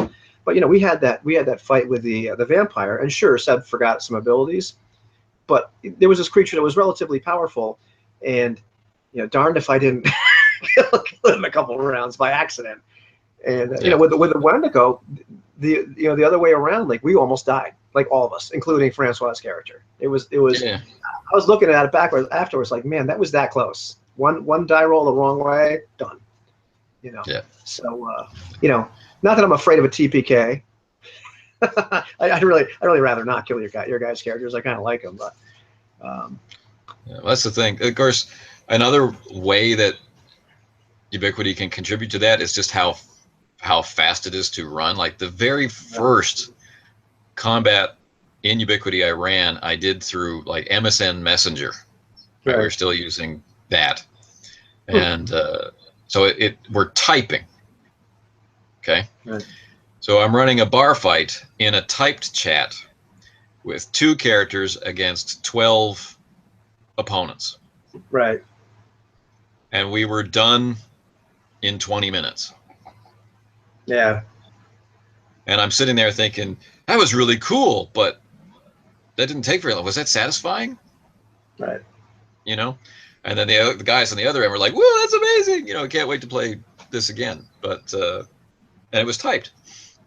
So there's that. It's really quick. So that battle with the Wendigo, if you put it in another game with roll to hit, roll to do damage, it's twice as long. Right. And so it feels different, I think. The fast part doesn't bug me. I mean, heck, we had some really fast combats in Jason's game, and the one that I ran as well. I mean, sometimes it was just the goblin. Dead. Boom, dead. Bonk. That's the kind of speed we're talking about. It's like fast as it gets. The funny thing is, like, I don't say it's a big concern, but just looking at what I might use or not use or whatever, just being able to gauge that, like, this can go very wrong for either side really fast. It is a very fast combat system, and it is, like I said, it's very deadly. And the first guy that hits, depending on what they do and how they hit, it could be over. Or somebody could be wounded to the point where it's a different feel. Like I'm used to, I kind of envision our characters. If I were to put them in like an old school sleeve, I'd say, well, maybe they're 3rd or 5th level. They've got this. They're competent. They're at this point where they're really starting to be. Okay, I'm not worried about them as glass cannons anymore. I'm not worried about them dying, as much. However, it's not 100% because they get in a fight and somebody gets a good sock in on them, it could be over. So right. There's that part of the system that, like I said, it's not that I'm afraid of it, but I just, it's one of those times where you don't want to misjudge it entirely. I'm saying it wrong because it's not really about, I'm not worried about the challenge. Right. It's assessing what is actually the likely speed of this encounter. Is this a two exchange encounter or a 5 exchange encounter, or like is surrender a possibility? Yeah. And if Philippe were dueling with a Cardinal's Guard or against a Spanish spy or something, is there a point where he would surrender because he's wounded? That kind of stuff is expected. You're beaten down, and the system is telling you to slow down. You can only take 1 action now. Now you have die penalties, and okay, now you're dead. Exactly. Yeah, I have to remember also that Philippe is not with them. Yeah. Exactly. And yeah, there's that moment where I'm like, do Martin and Jean Marie and Briscoe have time to run away, or is this going to be over that fast? But overall, in terms of like running the system, I'm pretty confident. And of course, it's a good group, so it's different than running it for a bunch of people that are kind of like, it's like, okay, we're going to play this game tonight, and it's more of a beer and pretzels type of feel, and it was not the ideal experience I had running it. They're not bad people, but they were less into it. And here we are. They weren't there to learn Ubiquity. They were there to have a game session. Yeah, it's game night. It's game night. Somebody's gonna run this. Okay, I really don't like that one anyway. I mean, they're a little suspicious anyhow. Whereas just say we've already kind of developed a relationship. The characters have developed a relationship. We've played. I feel that if I needed, I could get enough help from anybody. So Right. yeah, I'm feeling pretty good about the whole thing. It's really, like I said, it's more about my skill at running a one shot or just that kind of stage fright. Not even stage. It's the wrong word, but the idea of when you're running it for people that are you respect that are good at doing that too. That's about it, really. Self-awareness. Yeah, and then of course there's the whole dungeon crawl underneath Paris. You guys, you're all probably scared to death. That's what I'm turning it into. But you saw that a bunch of teenagers did get lost in the catacombs under Paris. Is that right? Yeah. Last week, I think they were down there for 3 days. Oof. Yeah. Wow. That's great. No, and other than that, I feel okay with it. But I've definitely, as time's gone on, I've enjoyed the system more and more. It's just I've had to do, it's been a good introduction into skill-based games as a whole. Of course, now I'm afraid that that like when I look at other ones, I wish they ran like Ubiquity, but that's not entirely true. I've definitely, found interesting things, in the roll and keep system, like in that 1.7c book, and definitely like things like broken rooms and whatnot. Yeah.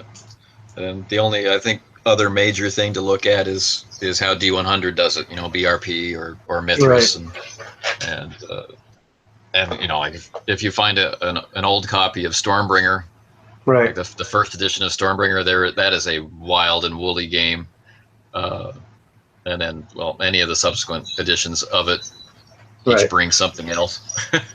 Yeah, I mean that's the system I want to take a look at as well, because it's D100. My God, what's not to like? It's intuitive. But this is, Ubiquity, I wouldn't say is intuitive at first glance, because bell curves never are. Like, you have to kind of step back for a second and realize, how does this really work? Once I got over that, once I understood mechanically how, a couple chances of success away from the average, what does that really look like? It's different. It's different than a linear die roll, and then just looking at the other parts of it, now it makes a lot more sense. So at the end of the day, I'm really digging the system. Right. So if you were to launch a campaign for a group face-to-face there, I think the remembering to give style is a lot easier when you play at a table, because they're actually sitting in front of you. Right. Like you've got your notes, your dice, and your stack of style chips. So it's much harder to forget to give them out once you have a sense of when you should give them out. But what would you run? Yeah, what would I run? Probably at this point, probably some kind of Leagues of Adventure. I think would probably be the first thing I would really be into doing. And I'm interested. Probably a Gothic horror when it comes right down to it. Although I'm interested to see what Leagues of Cthulhu brings to the table. Ooh, it's cool. Yeah. I'm thinking probably that might be either Gothic horror or Cthulhu. Really kind of look at it. I don't know. I haven't looked at enough. I'm really kind of interested to look at Hollow Earth, just because I'm not sure, how much I could move the time period a little bit, because obviously, Leagues of Adventure is about 30 or 40 years prior to Hollow Earth in terms of time period, like 1890 versus 1930. Yeah. So I 36. Right. It's like So I kind of I don't know how. I'm sure it wouldn't be that hard to kind of screw with Leagues of Adventure a little bit and kind of move the time period up a little bit, but I don't know if I'd mess with it too much. But something like that, I think, would probably be the system that I'd gravitate towards the most. Right. Or at least running like face to face. Something like Desolation is. I don't want to say it's a hard sell, because I like the game, but it's not your dad's fantasy game. It's not your father's Oldsmobile. This is not your father's Oldsmobile. This is not your father's Dungeons and Dragons. It's gritty. it's different. It is gritty, yeah. It's that thing when you realize that if you're an elf, the world hates you, and if you use magic, people probably aren't going to like it. And just the way that game opens up, that opening description when the two guys come to town trying to sell a plow, and And then we won't spoil the rest, but you put the book down for a while. It's like, I think I need to go for a walk. But Yeah. I think that would take some people really sitting around and saying, how into this would you be? And then all for one, like I'm loving it. Like I'm not saying I wouldn't run it for other people, but I think Leagues of Adventure is probably the first one I'd probably try to get people at the table for, because it seems like you can go off in so many different directions with that. And like you said in the beginning, Really how do you want to run this? Do you want to run this as a vampire hunter game? Do you want to run this as a a little bit more like not Indiana Jones, but Around the World in 80 Days, or some kind of really explorer in the godforsaken jungles of wherever, because you can kind of take liberties with that. Or just a game of social competition and invention. I mean, it can do all of those. Right. You kind of play Chitty Chitty Bang Bang, I suppose, if you really wanted to with it. Right. But that's probably the one I would run for people, something like that. I mean, I have this thing in my head where I really want to run something in the modern day, with Ubiquity. Some kind of This World with a twist. Right. That's kind of it. That's Quantum Black, This World with a twist.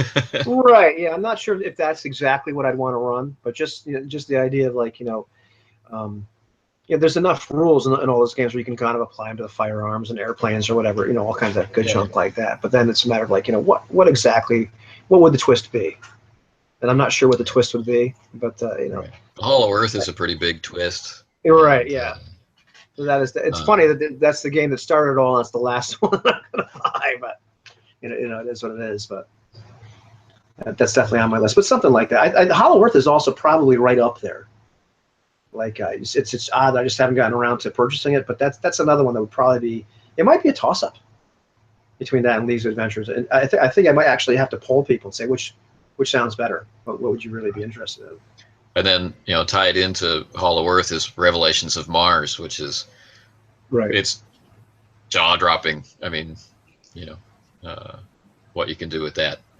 Yeah, that's my problem. I've looked at all the little supplements for the little. It's not a big line, but the whole Hollow Earth line, and I can't see myself buying one without just buying the whole darn thing and really kind of spread it out. And because that's I really want to see where they're going with it. And so far, like what I've seen from all those little snippets you can see and whatnot, I'm like, oh, that looks pretty cool. I like that idea as well. So yeah, probably be one of those two. I think it would really be based on like the player interests. And if I had a bunch of people that said, hey, yeah, we want to play all for one, I'm like, all right, right on. Let's go. Yeah, let's do it. Yeah. So far, good game, and I'm enjoying it. So yeah. Cool. Ubiquity, not a bad deal. Not a bad deal. So you can teach an old dog new tricks every once in a while. Every once in a while. Every once in a while. How many new tricks are we actually teaching? Like we said, with its hybrid nature. Yeah, not as many. Not as many. That's the thing. I think as part of it is learning to step back and realize like you're in the many ways you're looking at the same animal. It's just wearing a different suit. Yeah. It does some things mechanically that I used to do, or we used to do, because we did by trial and error. We finally figured out, well, this works really good, and that kind of supports it. Right. So, yeah, in many ways, it's not as new of a trick as I think it is. Just a different way to conceptualize some stuff. Yeah, but it's interesting. We had the same reactions, like style points. Oh, I don't want to play one of those games with those points. Right. But then I read them, and it's like, oh, yeah. These points are not like those other points. Yeah. That grew on me over time, and then it was every single I want to say objection or sticking point. I remember like having that point where I realized like what the hell is this resource crap? It's codified. I gotta buy a friend. Like man, when I was a kid, I used to try to buy my friends because nobody liked me. I'm not doing it now. I'm almost 50. But kind of getting over and realizing just what those numbers really meant, or what that was really all about. And so getting over those hurdles, I'm like, oh, okay, this makes sense now. Yeah. And in some ways, it kind of prevents the Monty Hall from happening, because you realize, okay, if you want this to make a difference mechanically, you have to invest in it. Yep. So it does kind of, in many ways, I think Ubiquity can kind of keep you on this narrow path, which is not a bad thing. It's like you're going to play in this tier, you're going to play in this genre, you're going to play, everything about it kind of, this is your character concept, and this is the genre. So this style is going to kind of support that. And here's your kind of power tier, and here's your resource tier. So we're not going to play this big Monty Hall game, and here's how much experience points you're going to get. So you're not going to go from, you're not going to rise up to the next tier. You're going to become a more relevant character over time, but it's not this giant power spread. Even just the idea that, like, no matter who you are, whether you're the starting character or whether you're the guy that's played for a long time, a vampire is still a serious threat, but you also have the potential to take one out. It's how you play it. So how you play it. Yeah. And which is not the case. Not the case in a 20 level progression in Dungeons and Dragons. If you're a bunch of first level characters and you encounter a vampire, you better get out the D6s and roll up new characters now. Like, don't play anymore. Just stop. We're gonna take the average. We're gonna take the average right now. You're all dead. But if you're a bunch of 20, exactly. But if you're a bunch of 20th level characters, okay, you roll a d6, you find out who just lost 2 levels, and the vampire's dead. All right, move along. We just took the average the other way. So, move along. Yeah, move along. Nothing else to see here. So it does a lot of compression, or kind of Yeah, I think so. It's not a bad thing. It sticks you in this area, and that's kind of the feel of play the entire time, because sometimes. I know I'm rambling a little bit, but sometimes, like in the games I played, some of the downsides are that you kind of it's like, oh, I've made it through this little starting point. Oh, I've hit the sweet spot, and next thing you know, well, bam, like plays become uninteresting because we've gone past that sweet spot. Right. And, that was certainly a concern for us playing Star Wars, like because there was nothing like it to compare to. So as I'm giving out experience points week after week, month after month, when are these characters now going to outmatch pretty much everything? Because that happens in other versions of Star Wars, and 3 years in, it still hasn't happened. The characters have grown more capable, and they've grown more ties to each other. There's more synergy effects between the different characters. But we haven't reached a point where they outmatch the game. They should be retired because they're too powerful. That hasn't happened. That's neat. And it's a similar experience with Ubiquity.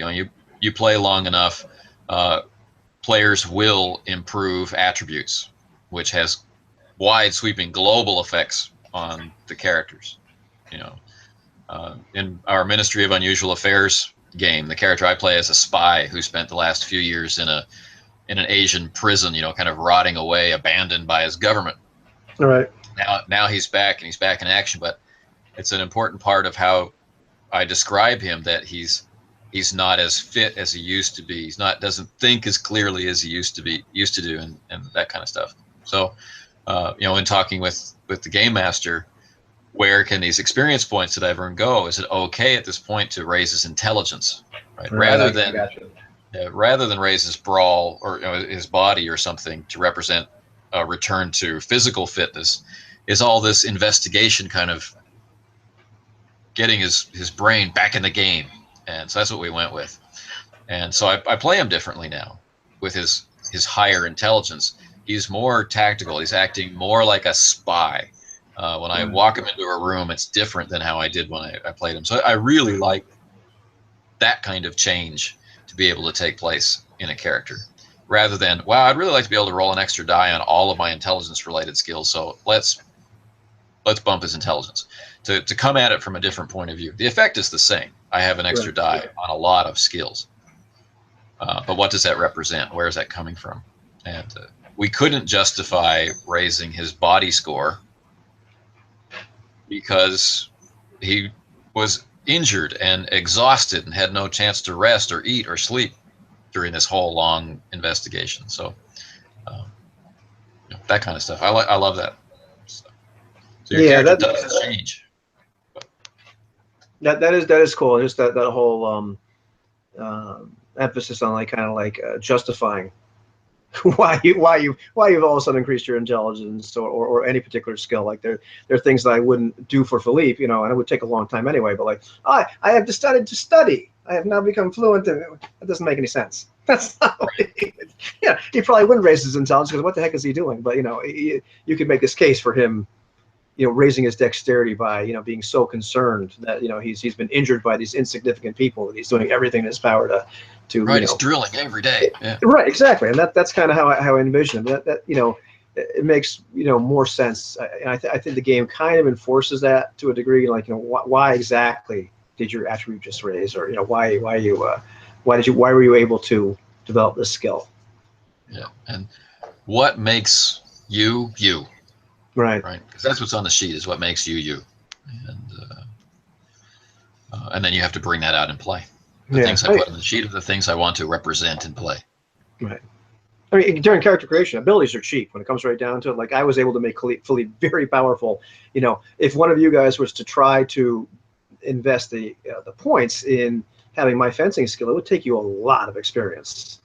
Yes, but if I at this point was to try to become as socially as adept as Briscoe, it would take me a lot of experience. So that's there is that kind of feel. Once again, it kind of scrunches down in Ubiquity, where it's like, here's where you kind of like make the character, and then everything else is it's I'm not saying it's not improvement, it's window dressing. Yeah, it's better, but it's not this game changer. The Philippe at the beginning. It's not the difference between being a level 5 character and a level 15 character. Yeah, that's night or day. That's go shine my shoes, boy. That's pretty much that's all a level 5 character is going to get at that point. They might live if they perform that one simple task. So that's cool. There's a lot of nuances in that. So I mean, it can feel an awful lot like the old game, or the games I grew up with, in terms of not necessarily genre, but like role playing.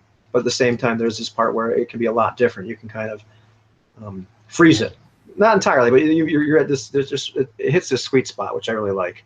It's not for everybody. I think for some people it's not quite powerful enough, and for some people, Sure.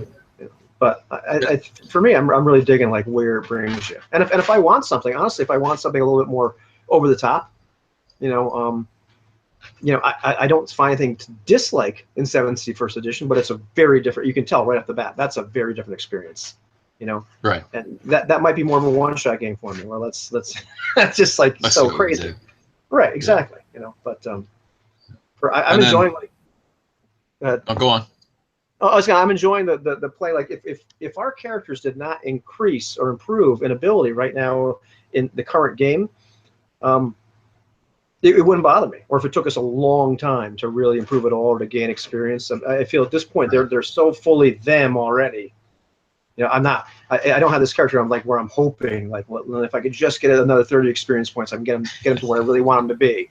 And that's how playing like those first couple levels of an old school game. I like the system, but you're just like, I hope he lives, because if I just get him to third, if I get him to third level, he stands a chance, and now he can be kind of relevant in the world. Right. But, it's not that. It's not a 0 to hero system, right. Or it is, but it's in terms of reputation. Right. Yeah. Exactly. Like what are you known for doing? And what have you become famous for, or what have you? What did you discover or uncover? So yeah, it was different for me to wrap my head around all the resources, and I started to like really kind of appreciate like what they really mean, and like the fact that I can become more connected. I haven't explored that enough. That's probably the part of the game that I'm probably the weakest on in terms of actual play experience or conceptualizing. But that's an interesting avenue to go down. I was like, okay, I'm not becoming physically or mentally more competent. I could be, but where can I really excel? It's like, well, who are my contacts? So, who am I in the world? That's a whole different area of exploration that we used to kind of just role play and kind of feel out like, okay, well, yeah, now you're the friends with the governor, and he likes you. But now it's a little bit, okay, well, how are you gonna do that? And it's supported mechanically as well. So it broadens the game out. The social dueling, as described in All for One, is really satisfying. Right. The reputation damage that you take as you. Yeah, that's something we should do. I hope to see Briscoe do. Yeah, Well, I recall us just all like praying he rolled bad so we could still have this recurring villain, and fortunately he did after he rolled this 47 die pool or whatever we did with all the style we gave him and everything. I think he was rolling 20 dice and rolled like 3 successes or something ridiculous. Yeah. Or 5, whatever it wasn't enough. But you know, it was yeah. But that whole social dueling thing is pretty interesting too, and that's something like that. Another thing I just would not have appealed to me. You know, like I don't want a social mechanic, but they've done it in a way that's it's simple. It's not a big deal, and Yeah. you know, I'm underusing it just because I haven't gotten to it yet. But I can see the how cool that actually is too. Just once again, it codifies these things we kind of did anyway, but now there's something underneath. You take the sheet off, and there really is something there. Supports it so it's faster and clear and fair or whatever, and you know, it's like interpreting the system. It's like we see how synergy works, skill synergy, and that works exactly the same way as the assistance rules. Right. Right, and that modifier, that +2 modifier, is pretty much unilateral throughout the system. Right. So, so how do I want to approach this thing, and where do these skills come from, and if we're going to have an insult battle back and forth in front of our peers and maybe our patrons, what is the effect of this, right? I have actually used my words not to make you angry, but to convince people you are not who you say you are. You are, you know, you are no true Frenchman. Right, exactly. And your lifestyle takes a hit, you know, until you either challenge me to a duel or move to a new town. Yeah, that's that moment where Francois is, Briscoe is talking to Henri, and it's like, we're here on the king's business. Like, what mission are you on? And he knows, he's just completely calling him out right in front of his own men. That that misuse of power and everything. And that was cool. I was like, that's a cool little mechanic. Like to throw a mechanic in there at that point too. And now you're gonna roll like, oh, that's actually kind of interesting. Yeah. So there's definitely a lot of depth in the game where you wouldn't expect it. But like underneath that whole thing, there is that kind of like once you get that idea, the +2 and of course that equals one success. One success. And once you start to figure that out, it's not a game where you have to flip the rule book open again and again and again. Once you kind of get the idea of like how there's a few different parts that like run the engine. Once you start like realize that's what's running it, you kind of like I could see how you could run a lot of it by feel. You're not breaking the rules, but you get the idea of how this all works. So yeah, cool. Well, I think I'm gonna go to bed. I suppose if you have to. Yeah, I got I'd like to sleep before I go to work, but it's been cool. And, thanks for chatting. Oh, absolutely. And I'm going to end this hangout, and we will. Well, we're going to have another game soon. Or you're running Francois through one pretty soon too. Yeah, on the 26th, I think. Yeah. Yeah, I'll be watching that. That should be interesting. I hope so. I can't imagine what sort of trouble he could possibly get into. I can. Yeah. So can I, and just about anybody else that's watched those games. So. We shall wait with anticipation, with some bated breath.